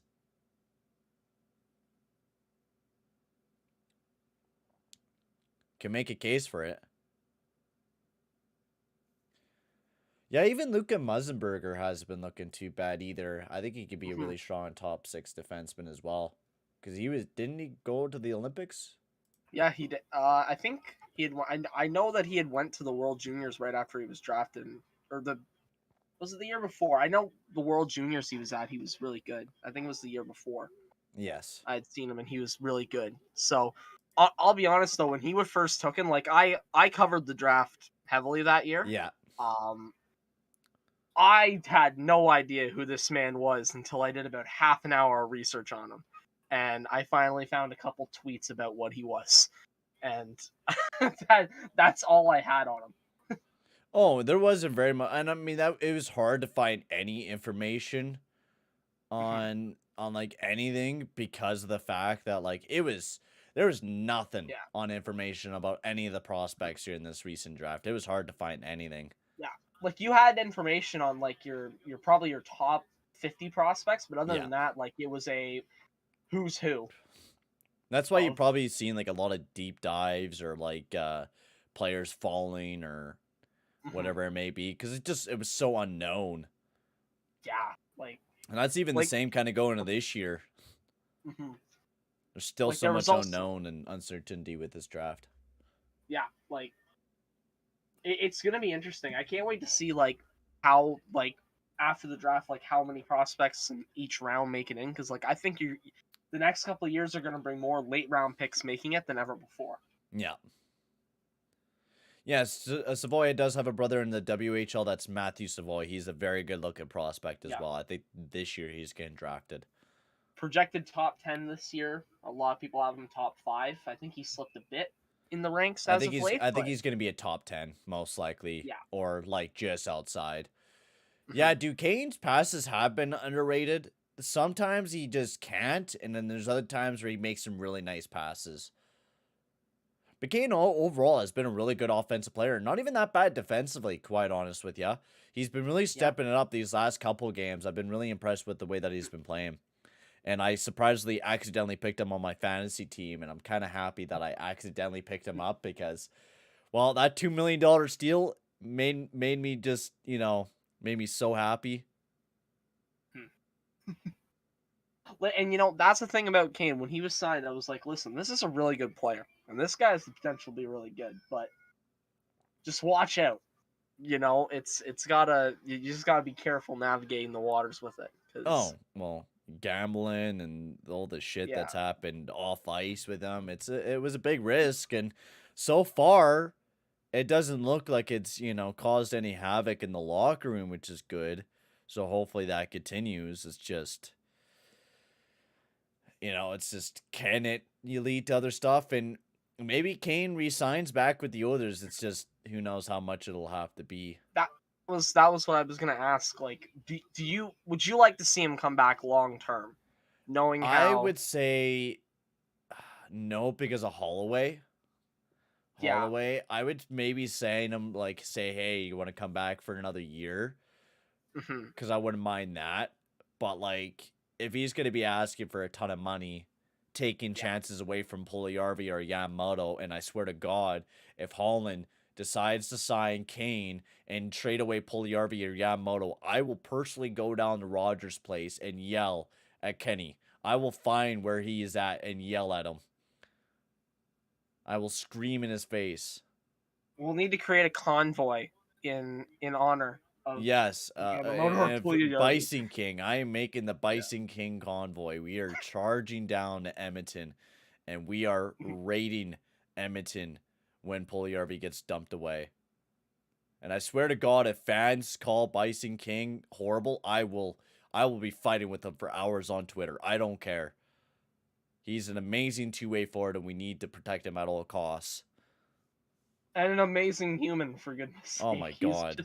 He's just amazing. I want to see him lift the cup with the Oilers, not with any other team. He's probably got the most infectious smile on the team. Oh my god. I smile every time he smiles. Strome bounces that one back over to McCabe, chips it over to Kane. I've been missing him. He's been it's been unfortunate that he's been out of the lineup. Kane bounces that one up. Kane dash into the zone. Nice pass. Just missed the target over to Strome. Because I even feel we could play a lot better if we had those guys in the lineup right now. Nice move by Kane. Bouncing off the boards as that one right off the skate ashore. As Taves looking to be on the counter attack. Sends that one up. Nice shot. That one got blocked. Picked up by DeBrincat. Sends that one over to Jones. Big bomb from the point. That one just missed wide. Sent over to Taves. Nice defensive play by Nurse. And Draisaitl to pick him off. Caleb Jones sends that one over to Tyler Johnson. That one's sent behind the net as Nurse pokes that one forward. DeBrincat picks it up. The Oilers can't get it out of their own zone. Draisaitl picked up by Ceci. That puck is bouncing all over the place as that one's sent all the way down the ice and will be icing on the play. Oilers are one of the worst at scoring goals on the slot or scrums. That's why this sucks so bad at scoring goals. Even strength, 75% of the league goals are scored on the slots, and Oilers don't do too much. We don't. I feel like we've been a lot better at it lately. I've been feeling like we've been scoring a lot more from the slot. Especially with the way that we play in front of the net. But I totally agree with you. It's because we don't play in front of the net. It's just we don't have guys that don't go in front of the net and get into those greasy areas. I feel like we've been doing a lot more, though, which I've been liking. Dude, I don't know how much. I think Kane was in like 50 mil worth of debt or something like that. I don't remember. So, it was something bad. I'll actually have to look that one up. Yeah, I can't remember how much he was in debt, but I'm pretty sure it was a decent amount. $26.8 million in debt. And that was reported in May of 2021. Whew. Strome, nice move. Picked up. That one rings right off the post. Oh my god, how did that not go in the back of the net? Even the graphic pops up and it's 3-2 Chicago. How did that not go in, dude? Wow. I don't even know, bro. Wow. Jesus. Oh, God. Wow. Yamamoto, as this one gets breaking into the zone. Yamamoto dashing in. He's getting tied up. Tries to center that, but Hagel was all over him. Dylan Strome sends that one deep into the zone. Hagel pokes that one over to Keith. No, most likely he came to Oilers so he could get another big paycheck, basically. Yamamoto dashed into the zone. Pokes that one back over to McDavid. McDavid tries to get it over to Yamamoto, but that one picked off. Hyman sends that one back up to the point to Keith. That one gets blocked. As that one's picked up by Entwistle. Sends that one deep into the zone. Entwistle sends that one around. Picked up by Bouchard. Bouchard sends that one over to McDavid. Dash into the zone. Nice job by him to protect the puck. Nice centering pass or nice centering shot. And a good save by Fleury. As that one was a good shot from Keith. Nice pass by Bouchard over to McDavid. McDavid cuts over. Sends it over to Keith. Shot, but that one tipped wide. As Kane bounces it off out of the zone. Almost picked right back up by Kane. As I wish actually Caleb Jones who bounced off the zone. Kirby Dach, good chance, but that one was blocked. Dach still has a handle of it, but Bouchard all over him. As they're trying to get this one out. Battle up alongside of the boards. That one gets pulled up by Derek Ryan. Tries to set up Zach Hyman, but that one bounces over his stick and all the way down the ice. Good job by Hyman to battle with Jones. Yeah, Derek Ryan's been playing pretty good, honestly. And he is playing. Kursev bounced it off the boards, picked up by Legason. But Derek Ryan's been like a point per game player as Malone gets sticked up. And there will be a penalty on the play as our useless power play gets another chance. As Brian Malone gets sticked up high.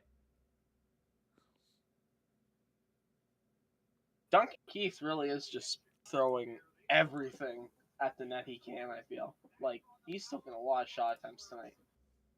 Just How many shots has he had tonight? Actually, I could check that using this analytics. Let's see how many shot attempts he's had tonight. Duncan Keith. There he is. Duncan Keith. Where's his shot attempts? 6 tonight. That's most out of the entire team tonight.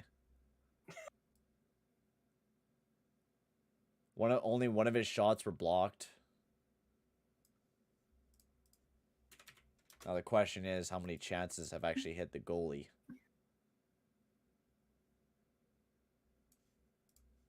And that's the big question. Let's take a look here. Yeah, big power play for the Oilers. Hopefully we're able to capitalize on this. Keith's had 1 shot tonight out of the 6 shot attempts he's had.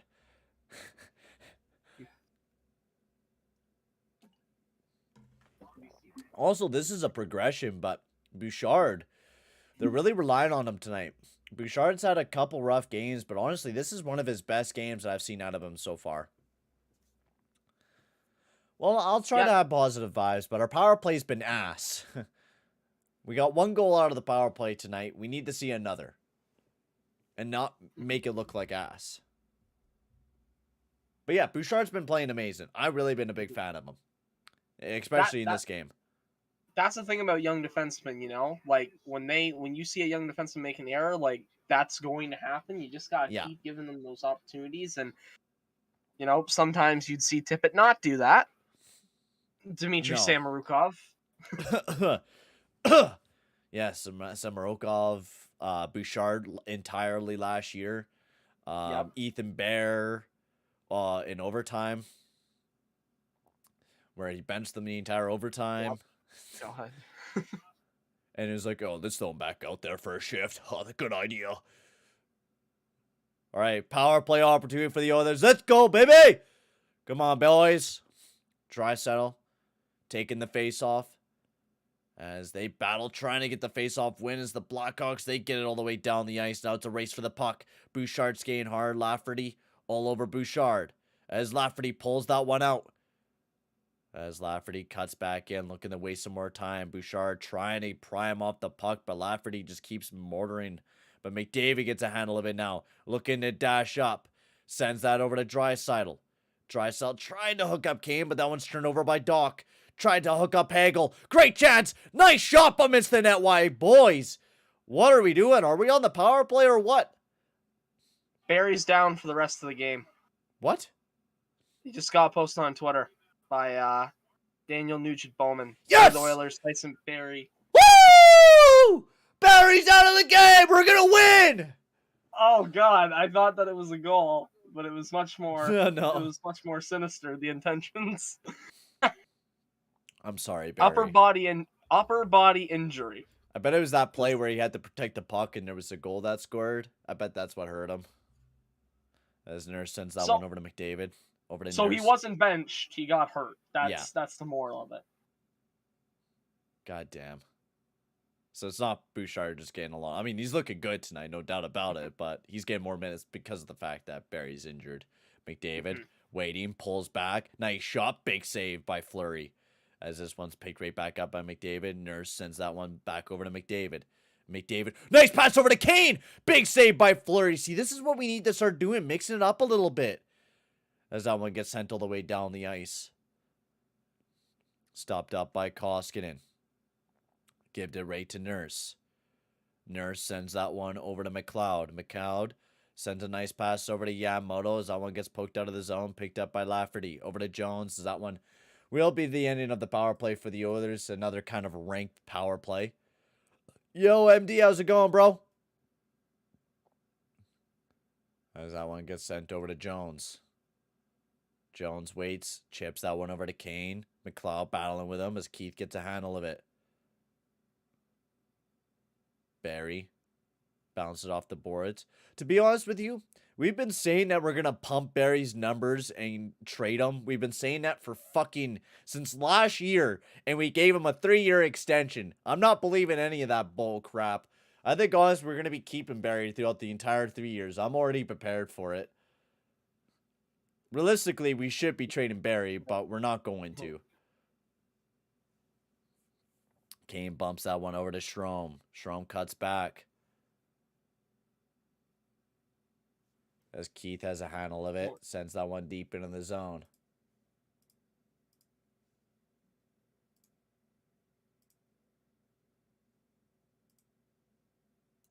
Come on, YouTube. Work and remove this bot. Why is my... Okay, there we go.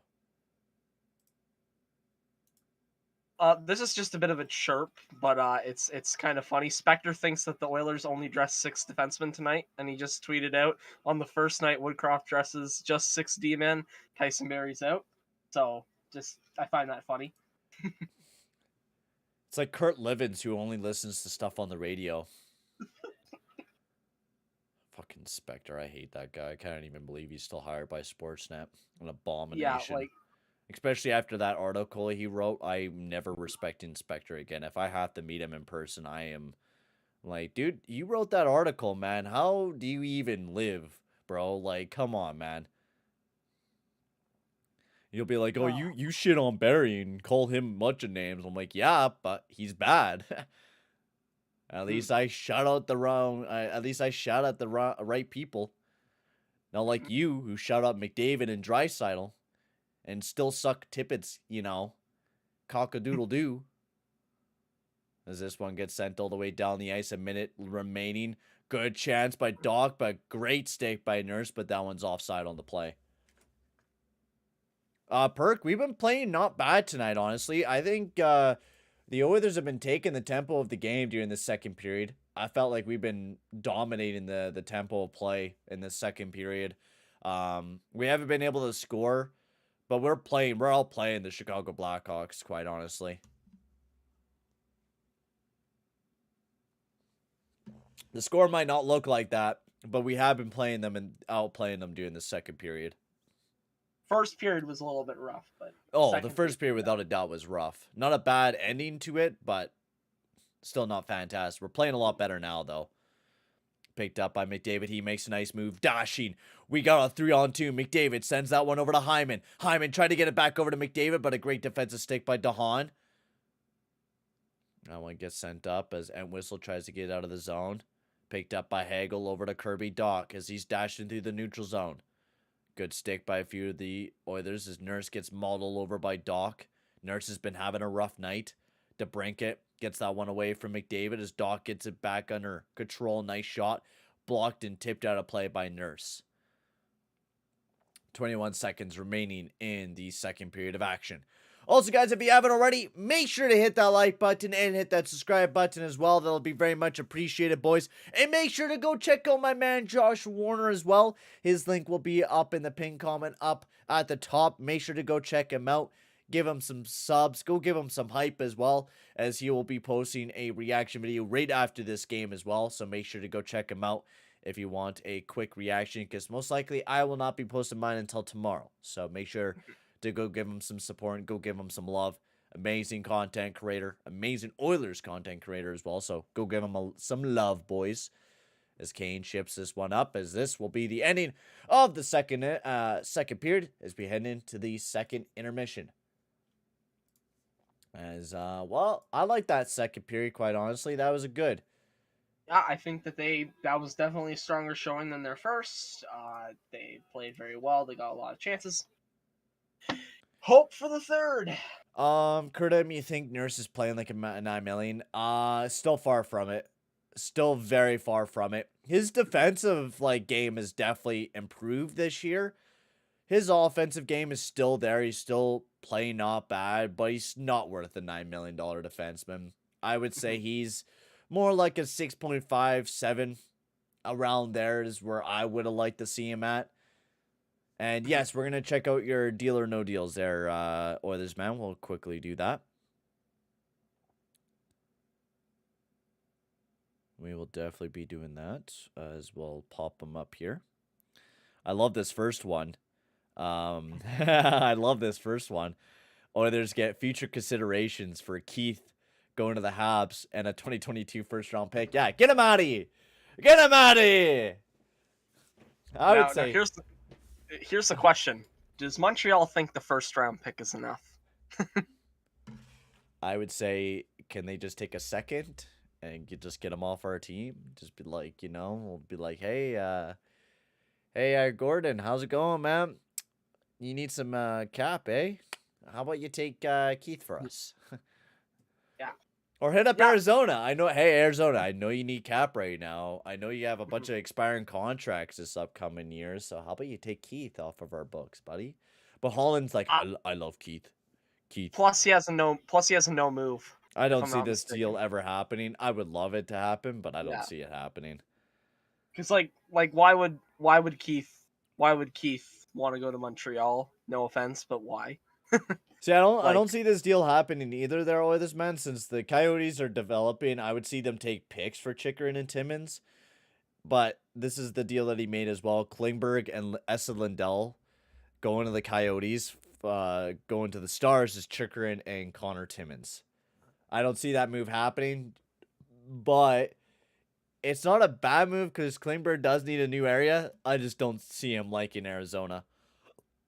I also wouldn't understand Arizona's idea of picking up a defenseman that's expiring at the end of the year. Maybe it's a big brain play to like dump him off for more picks. Yeah. I don't know. I don't see it happening though. And then we got Fleury going to the Avalanche, which wouldn't be a bad idea for Bowers and Jack Johnson. Oh, dude, a deal automatically for Colorado, man. That's a great deal for Colorado. We're taking that.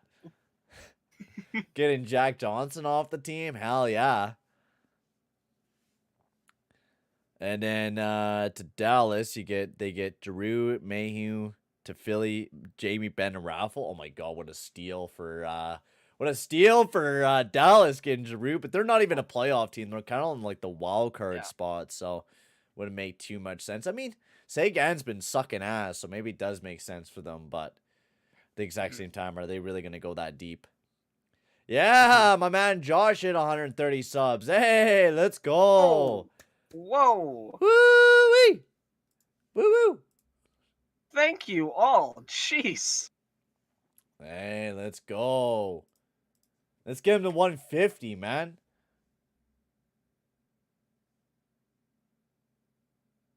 Oh, not Jack? Which Johnson? Eric. It would be Eric. Eric Johnson. Oh. That would be even better because he's like making $6 million for like 2 or 3 years. So. God damn. Yeah.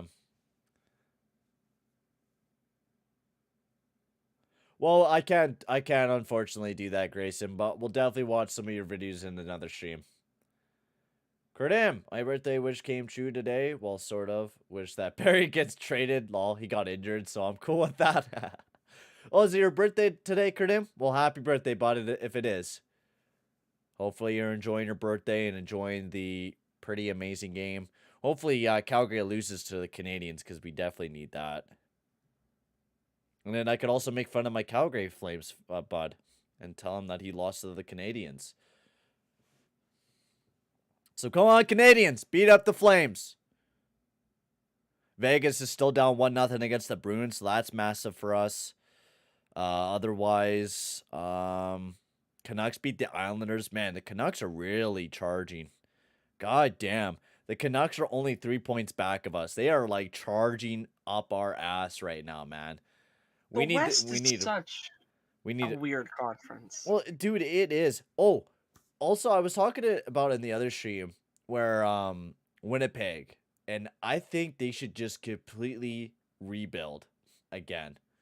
I know it's not Shovel Day Off. He's more of like a very patient person, but honestly, you got to get rid of Scheifele. I think it's time. Yeah, I mean, like, this is the best time to go for Shane Wright and Connor Bedard right now.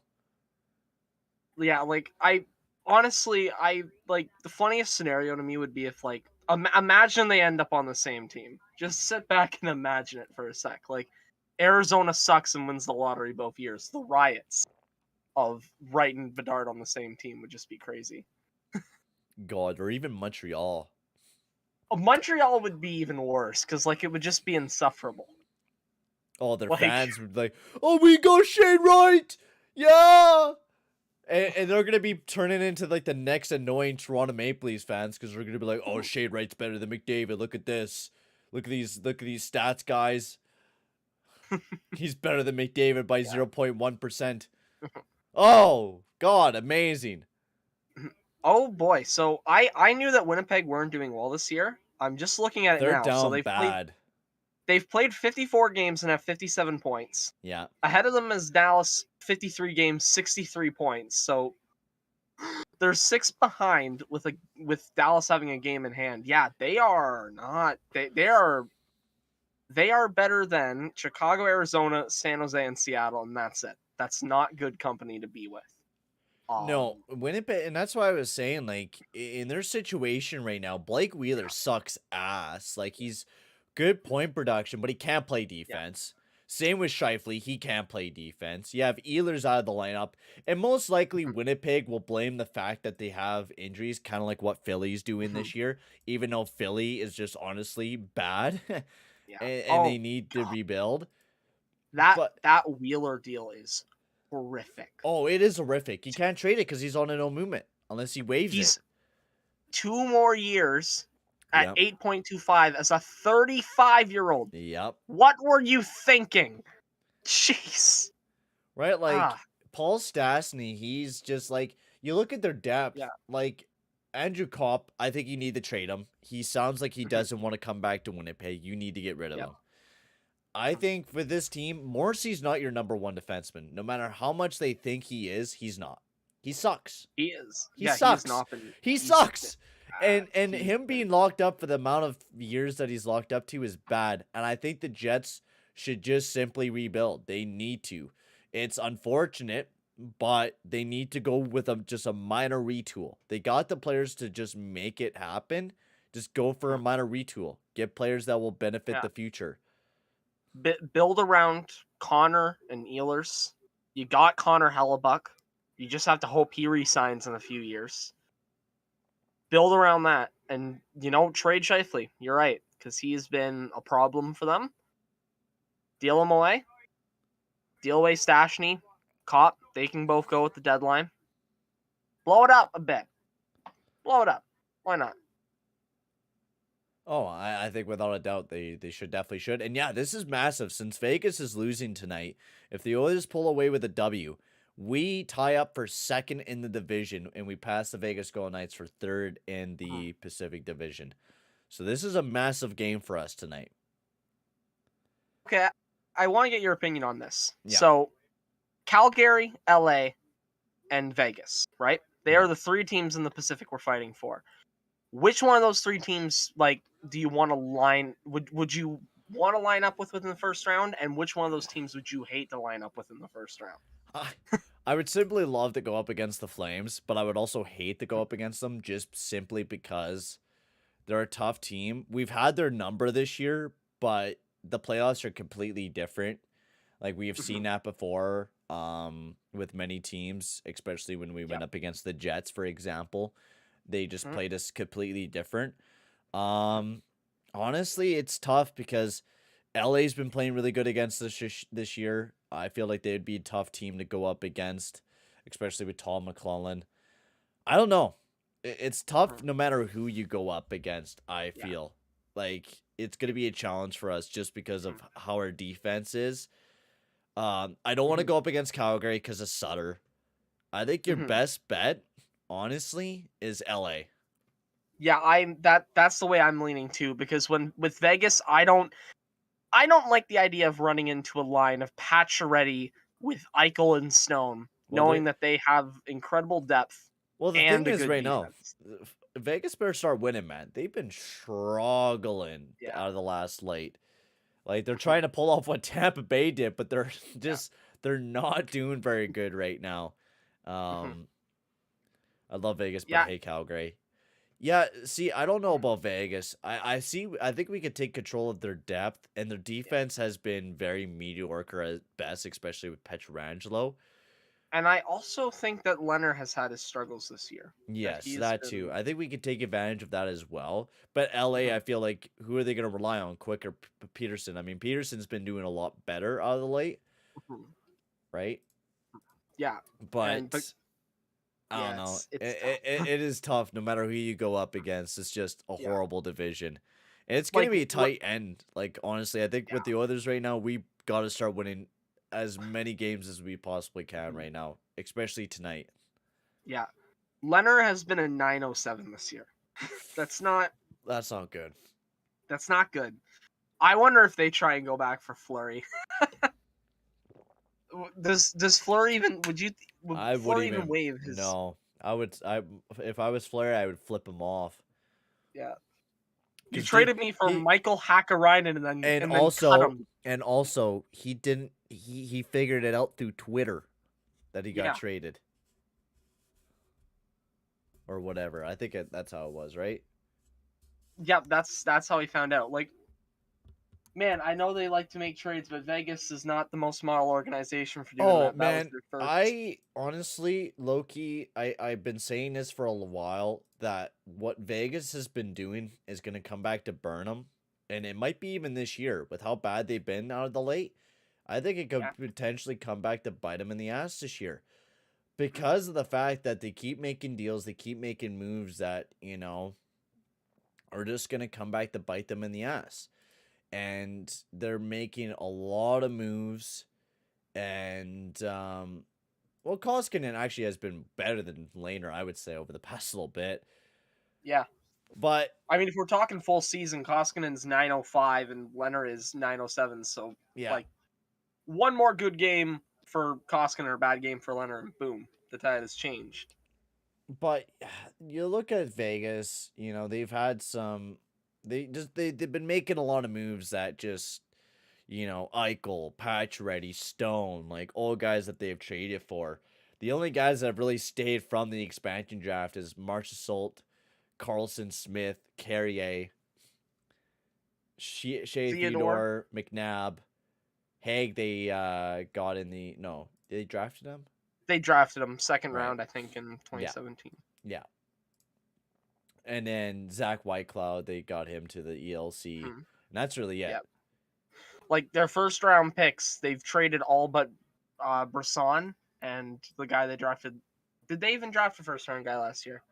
I can't remember. But No, I don't remember. I don't think they did because they traded that first round away. I think. they might have, yeah. Let I me think they see. did. 2021. Oh yeah, they picked Zach Dean in the first round. I was thinking that name sounded familiar. Zach Dean last year in the first round. Hmm. Yeah, maybe Jack Eichel is a potential cancer. That could be the case too, because like the team has been all right at best since Eichel has been submitted Yeah. into the lineup. That being said, though, I think that might be a little bit too soon to tell. And 'Cause, that like, is the case too, because he just played his first 6 yeah, games. Like he's just yeah. came back from a major surgery. Mhm. Like it's gonna take him a bit to kind of get back in the plane. Exactly how Evander Kane was as well. It's gonna take him a bit to kind of get back into the swing of things. So it's Yeah, definitely gonna be a wait. give them the time, and I think that they'll be able to group it together, which is just going to make the Pacific even more dangerous, which is great. It's great. Well, the thing with Vegas got that touch, that glimpse of the Stanley Cup, and all they've been doing is just been hungry for it. So they just notice that like every time there's a big market player, they make the move to get that player. They're not Yeah. afraid. And they kind of remind me of an NBA type of move. That's why I don't mind what they're doing. It's just they make Mhm. too many deals and they don't think about the future is what the biggest problem that I have with them. Like, Seattle, I did. the thing is, they don't play smart because they had a really bad expansion draft. They could have done way better than what they did. They had a chance Mhm. to choose Tarasenko, but they didn't. And, like, even if you bypass the idea of Tarasenko, because, like, at the time there were injury concerns, so, Yes. like, that's, like, more reasonable for me. Like, they took Morgan Geeky over Jake Bean, like, Yes, as an that was a example. weird one. That was a weird one. They took Gavin Bayreuther from the Blue Jackets and then immediately let him walk, and he went back to the Blue Jackets. Smart, great. Like, but what was the point of that? Oh, like Kraken was never going to have a good team, but they could have had a decent team. Like, Yeah. honestly, they could have had a better team than what they were given this year and what they drafted. Now, it looks like they're just, I think what maybe Francis's mind was is that, he's seen Shane Wright and that he's seen Connor Bedard and was like, let's build the crappiest team we potentially could put together and just see if we could trade these guys away to pick up future players in the future. Maybe he picked up Geeky because let's see if we could get his brother on the team, Connor Geeky, and get the brothers together. Yeah. And then, like, not to mention their signings of, I think they signed, like, who? Schwartz, Wenberg, and Grubauer was their big three. Yeah. And I wouldn't say those three. I don't know how Schwartz and Wenberg are done. I know Grubauer is. I don't know why they signed Windberg for such a long deal. I don't know why they did that. I understand he was good, but I still don't understand fully why they signed Grubauer, because, like... Oh, Grubauer, I don't know. But Windberg wasn't even that good. That's the thing. Like, he was all right with Florida, but he wasn't phenomenal. When you only post 29 points in 56 games on a Florida team that was pretty good, eh. And then 24 points in the same amount of time, but the crucial thing there is that 5 goals compared to 17 with the Panthers. So, Yeah.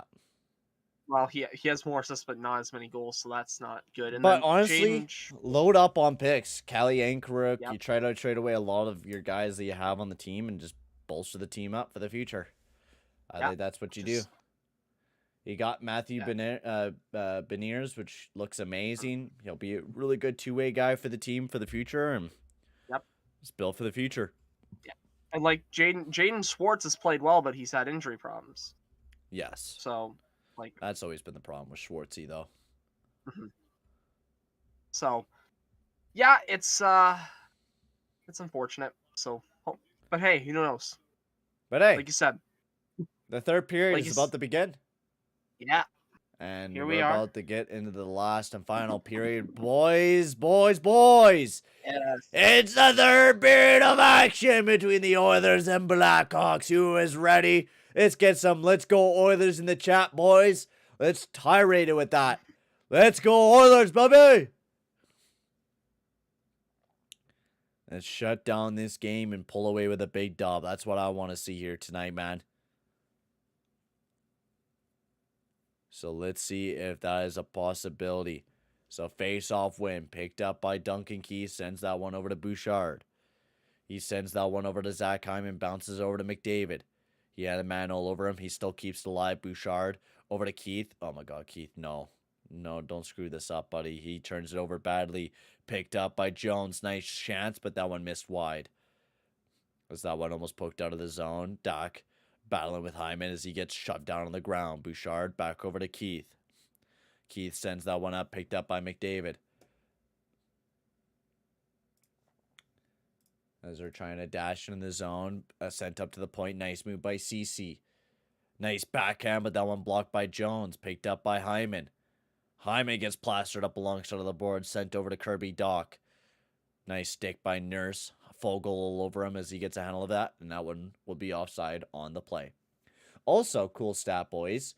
I was reading or seeing on Twitter. Apparently, if Niemelainen played a full 82 games this year, he would actually break and smash records for the most hits in a single season.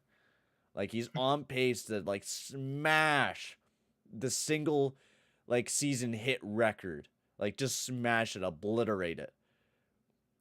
And he's just been on an amazing pace of hits. I think it's like 5 or 6 hits a game or something like that Niemelainen's been on. He's just been incredible. Hitting everyone he sees. Picked up at the point. Nice pass. Or shoot around by Caleb Jones. Picked up by Jones again as he sends that one around the boards. But picked up by Nurse. Nurse sees an opening but picked off by Taves. I hate that move by Nurse.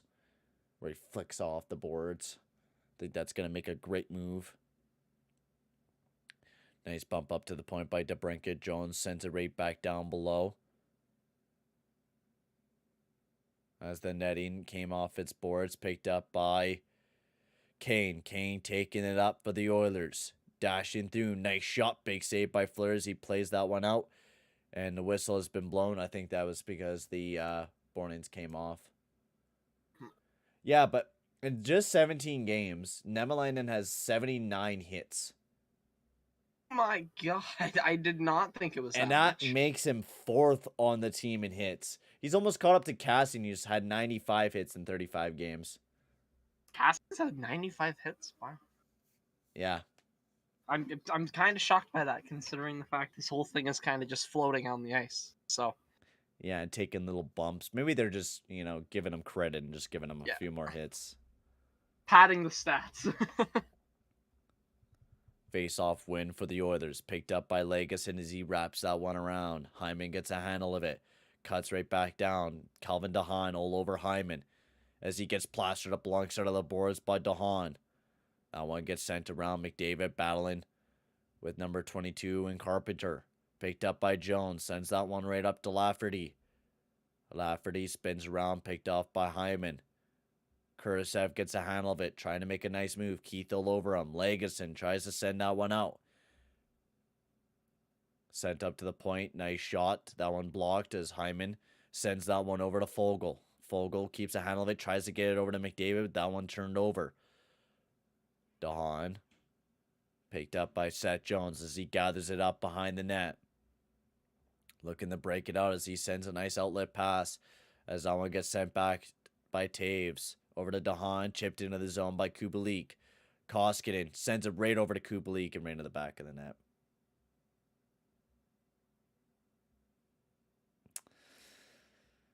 Fuck.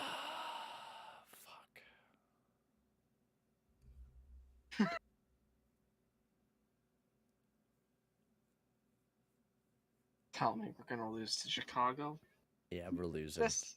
Oh god, no, no. That was a no-look pass.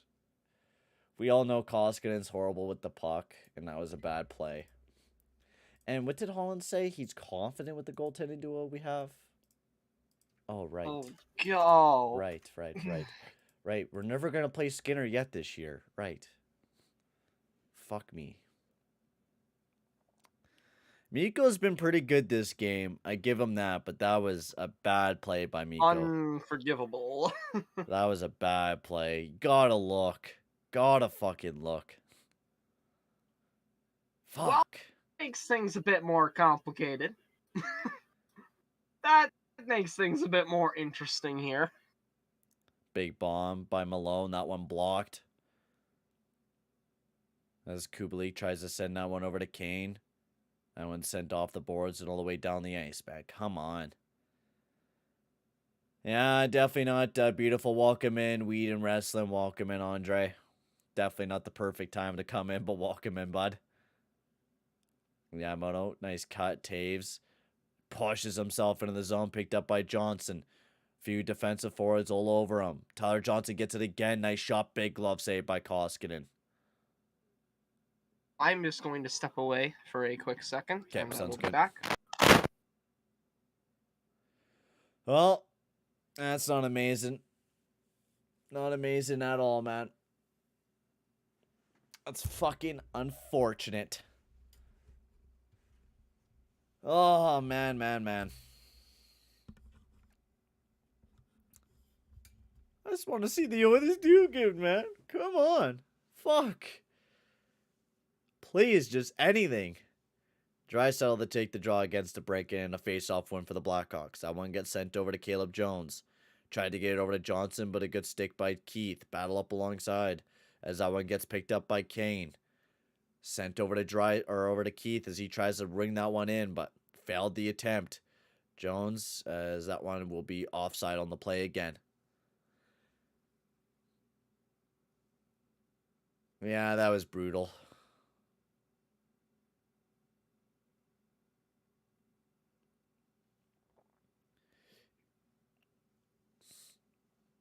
That was really brutal.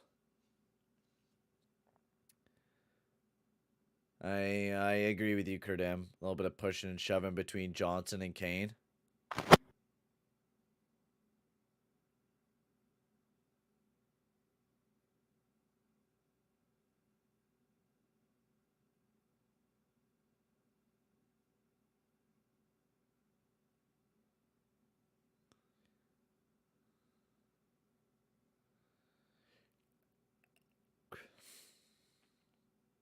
That one sent over to Bouchard. Welcome back, bud.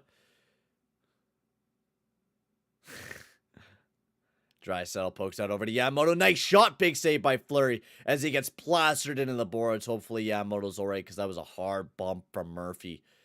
Picked up by Johnson. Johnson sends an outlet pass over to DeBrincat. Bouchard all over him, though. Bouchard trying to pry the puck off of DeBrincat. As Bouchard just gets leveled by Taves. Draisaitl, nice job protecting the puck, getting past DeBrincat. Sends that one back over to Bouchard as he sends it right over to Kane. Kane sends it deep into the corners. That one's picked up by Doc. Sends that one out of the zone and all the way down the ice. And that one would be picked up by Nemalainen. Nemalainen bounces it off the boards. Picked up by McLeod over to Legason. Legason over to Derek Ryan. When did you start streaming with the song Reacts? I don't know, man. Just a few hours ago? Joe, stop it. Stop it. McLeod up to the point. Nice shot. That one just missed the net wide, though. Picked up by Shore. Shore looking for an open option. Oh, yeah, Shore. What a fucking play, you idiot. Let's just shoot it right into the shoulder pads of Jones. Awesome, buddy. I love your IQ. What is your fucking IQ there, buddy? At 0? Jesus. McDavid dashed into the zone. McDavid looking around, not able to handle the puck very well, but that one is turned over once again by Hyman as he keeps it into the zone. As that one's turned over, Hagel sends that one over to Patrick Kane. Nice stick by Nurse. Picked up by Cece. Sends that one right over to Hyman. Shoot the puck. Hyman, nice shot. Big save by Fleury. McDavid gets it again, trying to dash into the neutrals or into the center. That one was turned over, picked up by Hyman. Hyman over to McDavid. McDavid up to the point to Cece. Cece rings that run right down below to Hyman. Hyman protects the puck, gives it to McDavid. McDavid up to the point to Nurse. Nice shot from the point. Big save by Fleury. Picked up by Fogle. Sends that up to the point to Cece. Big bomb from the point, but that one just missed wide. McDavid turns that one over as Kane gets that one out of the zone, but McDavid looking to get right back into the zone is a good stick by Dylan Strome as he gets that one out. Nurse taking it himself, dashing through. That one got poked off, and Fleury will take a stoppage of play. Yo, China, how's it going, bro? Hope you're having a good day and welcome in the fly. Yeah, let's go Edmonton. Hopefully we're able to get back into this game because right now we're getting our asses whooped right now in this third period. We're just not able to score. It's kind of like the rhyme. It's just like we're not able to score in this game. It's just it's very frustrating. Very frustrating. It's like we play up to the teams like Tampa, your Floridas, your Carolinas. Like we play well against those teams. We stay in those games, and then we play Chicago, and it's like, well, regress back down to norm. Like it's frustrating. It really is frustrating. It honestly is. I don't know why we are sucking so goddamn bad right now. Like it's miserable play. Miserable play.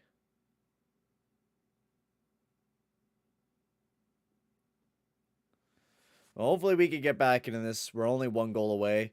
Yo, Snowy, how's it going, bro? Also, guys, if you haven't already, make sure to give us some awesome support. Make sure to go check out my man, Josh Warner. His link will be right up below there in the pinned comment. As make sure to go check him out. Amazing dude. As he'll be posting a reaction video on this game right after the game as well. So make sure to go check him out. And also, make sure to hit the like button and hit the subscribe button on the stream as well. That'll be very much appreciated, boys. Time, I don't know the time just yet because we just headed off to commercial break, but I'll look at the website. Hang on. We got 13:32 remaining in the third period of action as we just made it back from intermission. But it's we definitely slowed down. Like we're just not generating any offense. Our second period was our best period, and we just didn't bring it to this this period now. It's just I don't know what's changed from the second period to this period. I think it could very well start. It could be the fatigue again. It could, because honestly, it looks like it. We're just not breaking into the zone very clearly. We're not playing to the level that we should be playing at. Like, because I think it's. I don't know if we've started playing Scavier again, but if we're not, then we're down we're using like 10 forwards and 6 defensemen, and so Yeah, Skeeter hasn't played a shift since the goal against. He hasn't played one shift yet. Like, McDavid's already at 19 minutes, and we still have, 13 minutes left to go. Yeah. And then we're missing Barry. Yeah, it's just... Yeah, but even then, Snowy we still have plenty of time, but we definitely got to start playing a lot better than what we are. Nice turnover by Draisaitl. Beautiful job as he dashes into the zone, cuts right back up to the point to CC. No defensive man to pass to, so Draisaitl right over to Legason. Beautiful shot. Oh my God, come on, get that one in the back of the net as they weren't able to tip that one in. As that was a beautiful opportunity. As that one gets sent deep into the zone, picked up by Legason. He sends that one around. Kane bumps over to Draisaitl. He's taking this one up. Looking for an open option as he cuts back, sends this one around. As McCabe bounces it off the boards and sends this one over to Lafferty. Lafferty chips this one in deep. It'll be picked up by Legason, who wraps it around over to McLeod. Sends this one over to Shore. Nemelainen not able to handle it, but Legason backs him up. Over to Derek Ryan, over to Shore. Shore dashing in, but gets taken down by Stillman. And now DeBrincat.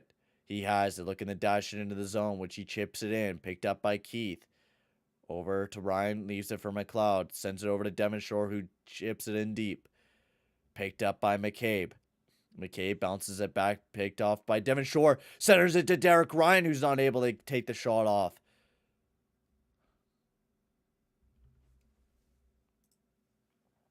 Could I have permission to screenshot your empty seat and live stream? It has a Son Reacts video. I'll link your Joe channel in Rogan, the you thread. do. Yeah, You do. dude, go straight You ahead, do. man. Go straight Go ahead. ahead. McDavid dashing in, staying to the outside. Nice shot. As that one gets sent up to Kubalik, over to Kane. Kane sends it in. Nice turnover by Bouchard. Kubalik sends this one around. Kane turns it over, sends it right back down below. Right back up to the point. Big bomb. And that one tipped wide as Fogle. He sends this one up. Yamamoto trying to get poked into the zone, but not able to. As that one over to Kane. Kane trying to make a nice move past Nurse, but good defensive play by Nurse. Calvin DeHaan, nice shot. Big save by Koskinen. CC all over Kubalik. A nice stick by CC. As Nurse taking this one up. Is the king of the almost goal. Yamamoto's been that this year. He's been the king of the almost goal. He's been producing a lot more since Woodcroft's been coaching, though. I've always liked the way that Yamamoto's played. He just needs to get a little bit more puck luck. As that one gets sent all the way down the ice, it's a race for the puck as Koskinen comes out to play it. Sends that one over to Legason. He chips it over to Kane.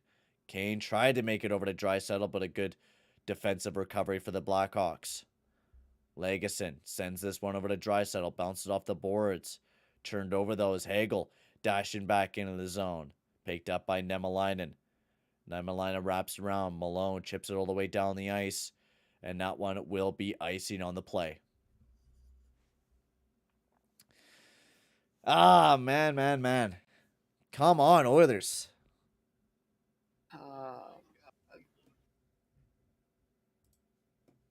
I just want to see the team win, man.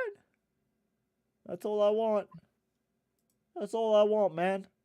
Like these are the games they need to not just be winning, but winning convincingly, and they're failing miserably at the moment.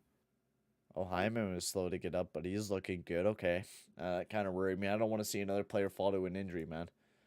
We have so many players out. Oh, we There's can't. We can't take another player out, man. Nuge, JP, Cassian, Barry's out now. Yamamoto's been banged up at times. But don't worry, Josh Archibald's coming to save the day. But he can't even play in America, so don't worry. He's only going to play in Canada. But there is the main idea now is to trade him. He Yes. can play in America if he just goes down there permanently. And that's what we just get rid of him. He's a bum anyways, so Yeah. I don't want to see Archibald. I think we already have to see Devon Shore well enough. I think rather get rid of Archibald. as McLeod dashing through, looking to generate an opportunity. As McLeod gets picked off. A good defensive play by McCabe as that one gets sent out of the zone, picked up by Bouchard. Yeah, this is a horrible period by the Oilers. I don't see us coming back right now. We're not making the passes that we need to make. It looks like a very sloppy team.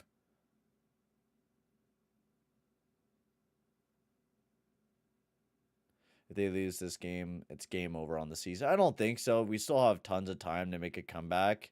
It's unfortunate that we lose this game, but we still have chances. It's just, Yeah. It's just we need to get healthy. We're getting banged up. We have not been healthy. It's been a rough fucking month.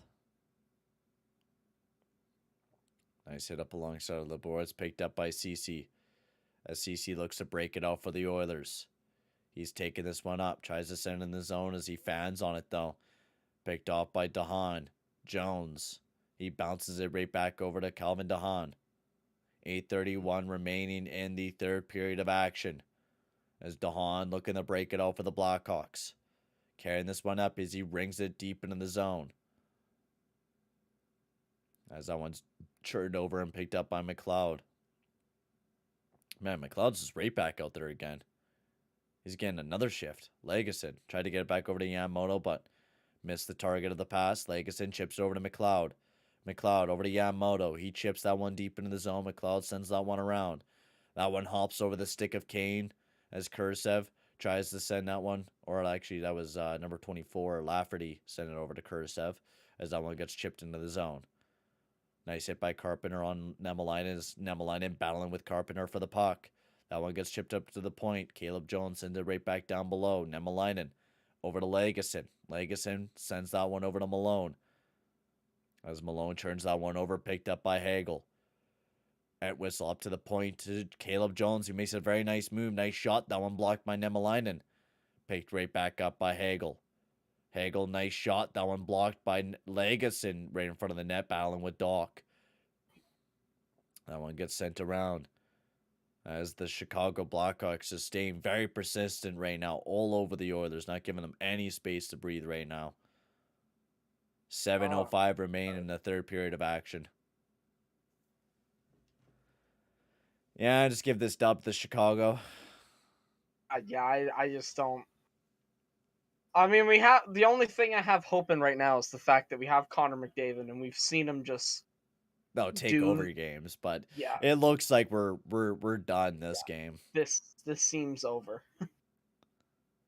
Devin Shore has a handle of it, tries to chip it over to Derek Ryan. Nice pass, Fogle, and Fleury makes a big save, massive opportunity. Devin Shore sends it to nobody. Oh my God, Shore, you're a fucking rank, bud. Keith sends this one over to Shore. He almost gets ran over. Kane over to Dahan. Devin Shore. Dahan. You horrible bum. Oh, God. Picked up by Draisaitl. Draisaitl has a handle of it, makes a nice move, but DeBrincat turns that one over and sends it right back deep into the zone. As Taves wasn't able to receive it very well as that one gets sent around again, picked up by Draisaitl. Draisaitl, tried to feed Zach Hyman, but turned over by Seth Jones. Taves tries to feed Johnson, but now, hey, that's got to be a penalty. What the fuck? Draisaitl cuts back. Sends, oh my God. Ugh. Just turnover central tonight, man. Jones. Beautiful save by Koskinen. Honestly, I don't know if I'm watching a hockey game or the day-to-day action in a bakery at this moment. Just way too many turnovers. Jeez. I don't know, man. We are just playing like ass this third period. It definitely looks like we're tired. It seems like it's very much that way. We're not skating at all. Wouldn't help if Devin Shore just wouldn't pass to nothing every now and then. That'd help. That'd help things. So I just pulled up the Oilers schedule because, we talk about where the season's going. They have a lot of winnable games in March where it's like they should not only win, but they should dominate. Like, Yeah. They get Montreal on Saturday. Yeah. Next week you get Calgary, Washington, and Tampa. So that's not gonna be so good. But then the week after, Detroit, Buffalo, New Jersey. That should be cleanup week. Yeah. Just and then like Colorado, Dallas, San Jose, Calgary, Arizona, LA ends out your month. So you can win. You should be aiming to win 4 of those, like at least. Oh, I want to be able to win a lot of these games. I wanted to win Chicago. Montreal has to be a W, and then we have 3 tough games next week: Calgary, Washington, Tampa Bay. You need at Like least one. You need at least one of those.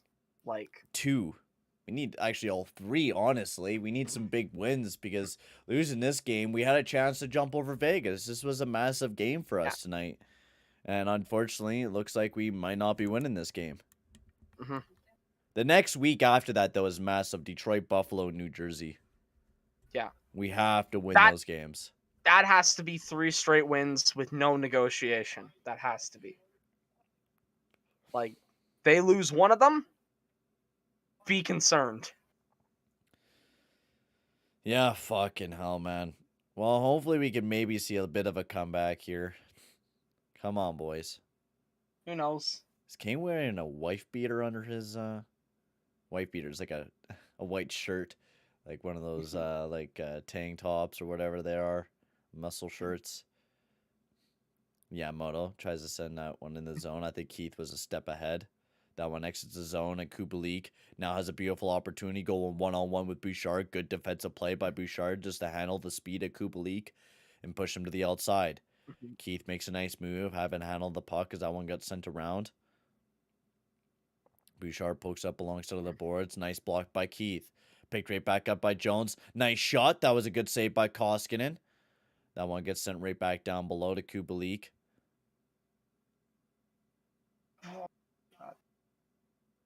Oh, I'm not losing hope, but this is the type of game. I know how the team plays. This is exactly the way that we play when we lose.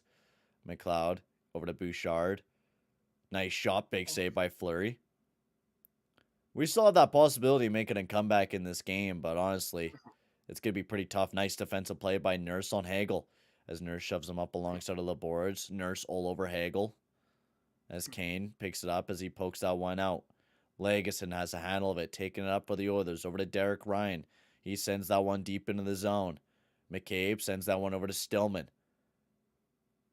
Out of the zone, Legason bumps it right back in, and that one is a high stick on the Oilers. And it looks like we're heading off to another intermission break. That was a really good play by Nurse. Really good defensive play. Making sure that Hagel didn't have an opportunity to go in between his legs. Kicks it out. Good defensive play by Nurse. Yeah. All right. Well, that was another intermission break, of course.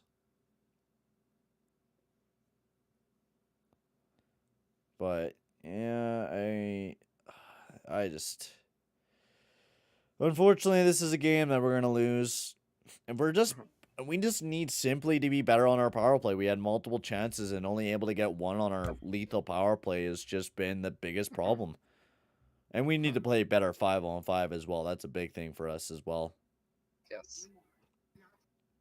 This was lackluster, and I think we need to I think we should probably run 12 forward, 6 defensemen next game, and we need to.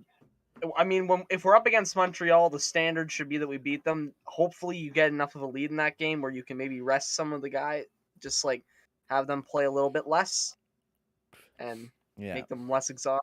So maybe that'll help things. But Yo, Gary, welcome in, bud. Why is it taking so long for the Edmonton to move for a goalie? Just the goalie market's tough, man. It really is. And it's sadly we're not going to be seeing a new goalie. We're going to be seeing Smith and Koskinen for the rest of the year, and maybe hopefully Skinner will move up. At which point do you think the goalie should be pulled? I think probably around the 2-minute mark, most likely 2:30 around there, is when we'll be seeing the goalie get pulled most likely, unless we get Seed pulled now, but it's too far out. wonder if Stuart Skinner ends up getting like similar to like the Spencer Knight treatment, where it's like, okay, we've exhausted all other options, nothing's working out, let's go to the kid, I and think then we they throw him should, in but there. Holland's not that type of GM. That's the problem. Hmm. Johnson battling with Keith up Oh. alongside of the boards. If it was Holland's choice, Skinner's down there for next year as well. He loves to let his prospects marinate as much as possible. I know, right? And frustrate them. Draisaitl sends that one around, picked up by Keith at the point. What did I just fucking see?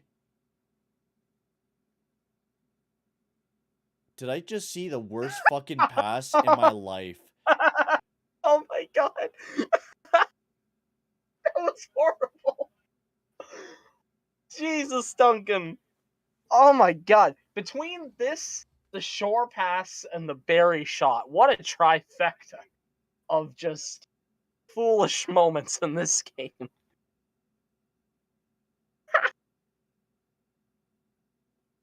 Oh boy. All right, we're losing the game. It's official. We lost the game. That pass individually has just lost us the game. That is fucking rank. Oh my god. How do you fuck that up that badly? Keith has been ranked tonight. Like, the worst. Kane. Oh my god, Kane. Fucking hell. Yeah, this is really just not our game. Really bad play. Really bad play by the Oilers. Kane taking it up for the Oilers. Dashing into the zone. Nice shot. Big save by Fleury.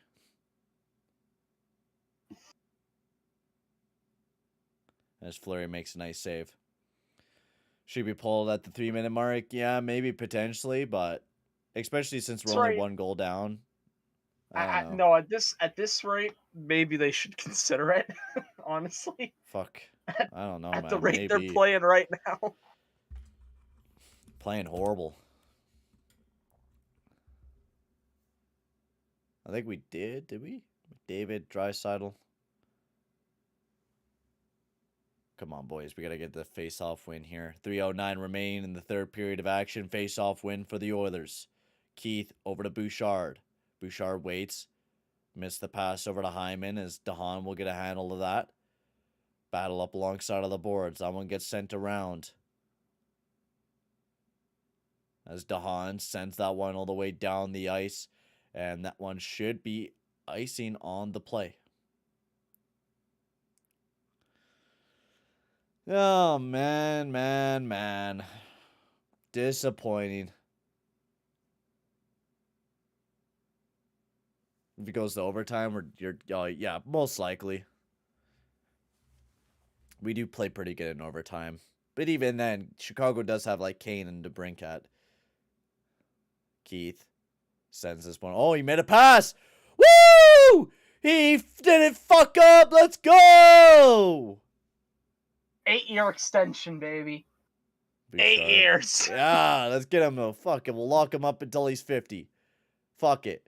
McDavid over to Bouchard. Big bomb from the point. Rebound. Draisaitl as he waits. He tries to tuck around the other area, but he gets tripped up. Keith trying to keep it in the zone. Keith bumps that one right back down below to Draisaitl over to McDavid. He gets his pocket picked though as that one gets poked out of the zone. And picked up by Bouchard. Bouchard looking to take this up for the Oilers as he rifles it deep into the zone. This one picked up by Draisaitl as he tries to wrap it around, but picked up by Murphy as they get this one out of the zone once again. All right, perfect. We'll probably take a look at that during the next stream. Probably tomorrow we'll take a look at some of the deals and no deals. I'll be live again tomorrow for the Oilers cast and some franchise mode as well. Picked up by McLeod as he's dashing through the neutral zone. McLeod waiting. Gets it up to the point to Nurse. Over to Legason. Legason. Yeah, empty net for the Oilers. Sends that one around. Picked up by McLeod. McLeod tried to get it over to Kane. As he's being pushed up alongside of the boards, Murphy gets that one all the way down the ice. And that one just misses the net. And that one will be icing on the play.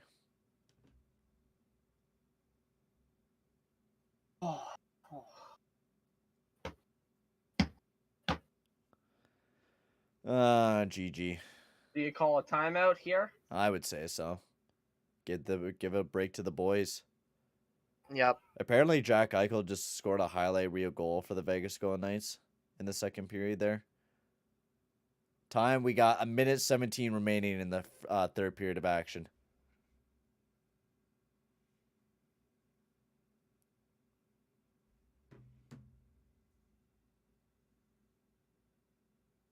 Oh, he scored a Kucherov. Eichel did. Nice. Yo, Jared. Yeah, go Hawks. No. Go Oilers, baby. McDavid. Nice shot. That one sent wide or tipped right out of play. Come on, please. Come on, boys. Give us something. Scored 2 goals. Please don't lose to Chicago again. You've already done this once this year. Don't do it. Seems like Chicago's our kryptonite. Oh, yeah. Timeout by Woodcross. Smart.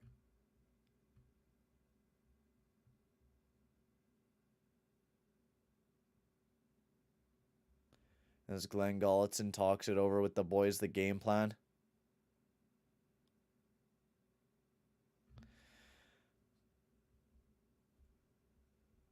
Oh, you're from the place that Keith is from? Like, down... I think he's BC, right? Fuck the Fox.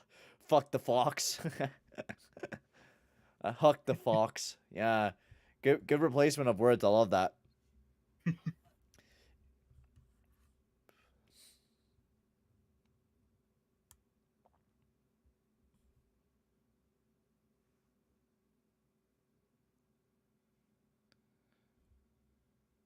I don't know what time the stream is gonna happen tomorrow, but it'll probably be like early in the morning, most likely. I'm guessing around like 1 p.m., 2 p.m. Just depends on if I get a call back tomorrow as well for my place as well. So that all depends on that as well. So face off just to the right of Fleury. Face off win. Picked up by Jones. As Jones tries to get that one out of the zone. Picked up by Draisaitl. Draisaitl trying to hold it up alongside of the boards. Picked up by Nurse. He protects the puck over to Bouchard. Bouchard over to McDavid. Back up to the point to Bouchard. Nice. You're from Penticton. Nice, dude. Picked up by McDavid. Down below to Kane. Nice shot. Right to the back of the net. It's fucking goal! Woo! Kane! The game is tied up at 3! Oh my fuck. Oh my god. No fucking way. Evander Kane throws that one in the back of the net. Sharp angle. Tucks it in, baby. Let's go. Ladies and gentlemen, the Jay Woodcroft Edmonton Oilers. The never quit attitude. Oh my god, that was poked by Jones. No fucking way. Yeah, the $9.5 million defenseman pokes it in his own net. Woo! Great defensive play. All right. I thought that he made $9.5 million, and now I have something to laugh at every time that I think about it. All right, that makes me feel better. Yeah, baby. I was walking in the house just as you started screaming. Well, they scored a beautiful goal. I saw it. Picked up by Keith over to McLeod. Picked up by CC. Looks like we're heading to an overtime, baby. I'll take that. I'll take a fucking point, honestly, tonight. I'll take a point. Picked up by Dahan. Dahan backs that one up. Yeah, we're going to overtime. They're wasting the time. We're going to overtime, boys. All right. Yes. I'll take a point, honestly, man. We need it. I haven't got to watch a 3-on-3 overtime in a while. I'm excited. And I'm especially excited. with Woodcroft, we haven't seen a 3-on-3 overtime with Woodcroft as the head coach. Remember last time we threw out Duncan Keith? Will he do that? I wonder. Probably. Maybe. Hopefully. I mean, Nurse is the obvious option. Or even Nurse and Bouchard. Yeah. But he might try and get Keith out there to see if Keith can get the game-winning goal in his return to the city. Fuck no. Dude, we need this must-win. This is a must-win game. We can't be screwing around. Yeah. We gotta take this. Gotta take it. Take it by the throat. All right, we're going to overtime, boys. This will be an exciting finish. I'm just gonna find the damn graphic that I just made. Give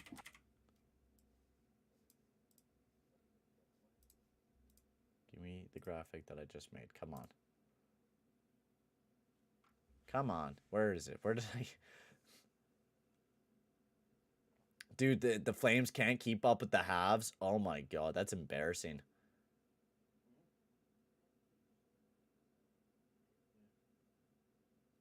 Come on, where's my graphic that I just made? What the hell?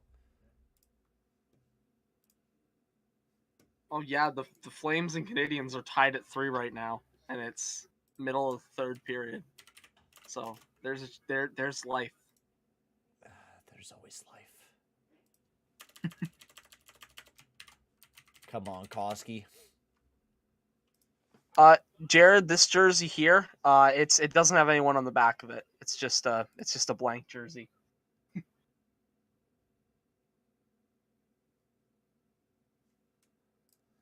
Well, welcome everyone in. If you're just joining in, the Edmonton Oilers are about to head off to overtime. If you haven't sown already, make sure to hit that like button, hit the subscribe button. Make sure to go check out my man Josh Warner as we're about to head into overtime between the Oilers and the Blackhawks. Let's get this going, boys. Come on. Yeah, the Koski move pissed me off too, but hey, hopefully we beat the Blackhawks in overtime. Come on, boys. Nurse picks it up. Overtime is beginning. Nurse sends that one over to Hyman. He's dashing in the zone, getting past Hagel. Hagel all over Hyman. He keeps it alive. Sends that one up to the point. Nurse sends it down below to Hyman. Nice poke by Fleury. Picked up by Seth Jones. Sends this one over to Hagel. Hagel cuts back. Picked up by Kane. Kane's out there as he cuts back. Kane sends a saucer pass over to DeBrincat. DeBrincat has a man all over him as that one got poked back over to Fleury as he leaves it for DeBrincat. DeBrincat carrying it up for the Blackhawks, dashing through the neutral zone, into the zone. Good defensive play by Nurse. Sends that one over to Caleb Jones. No, Draisaitl. Oh, baby, go Nurse. Oh, are you fucking shitting me? You call a tripping penalty now when you didn't do the whole fucking game? That pisses me off. There was so many calls that they could have called the entire game, but they decided to call one now. And of course, who was the penalty on? Who did Draisaitl trip? Caleb Jones. Yeah. 'Cause it had Oilers, to be man, Caleb Jones. I'm actually going to be making the collection video for February tonight. I forgot to make it not too long ago, so I'm making it tonight. It'll be up by like tomorrow or Saturday, most likely. But yeah, I'll be making it here very soon. It's a video that I did forget to make, but it'll be made here very soon. Face-off win for the Blackhawks. To brink it over to Jones. Jones over to Kane. Kane, nice shot, big save by Koskinen. Like I said, I'll take a point either way. We need it. Kane over to Jones. Jones waits. Down below. Nice block by Cece. Nurse gets a handle of it. Sends it all the way down the ice. As that one gets bumped over to Jones. That one sent over to DeBrincat.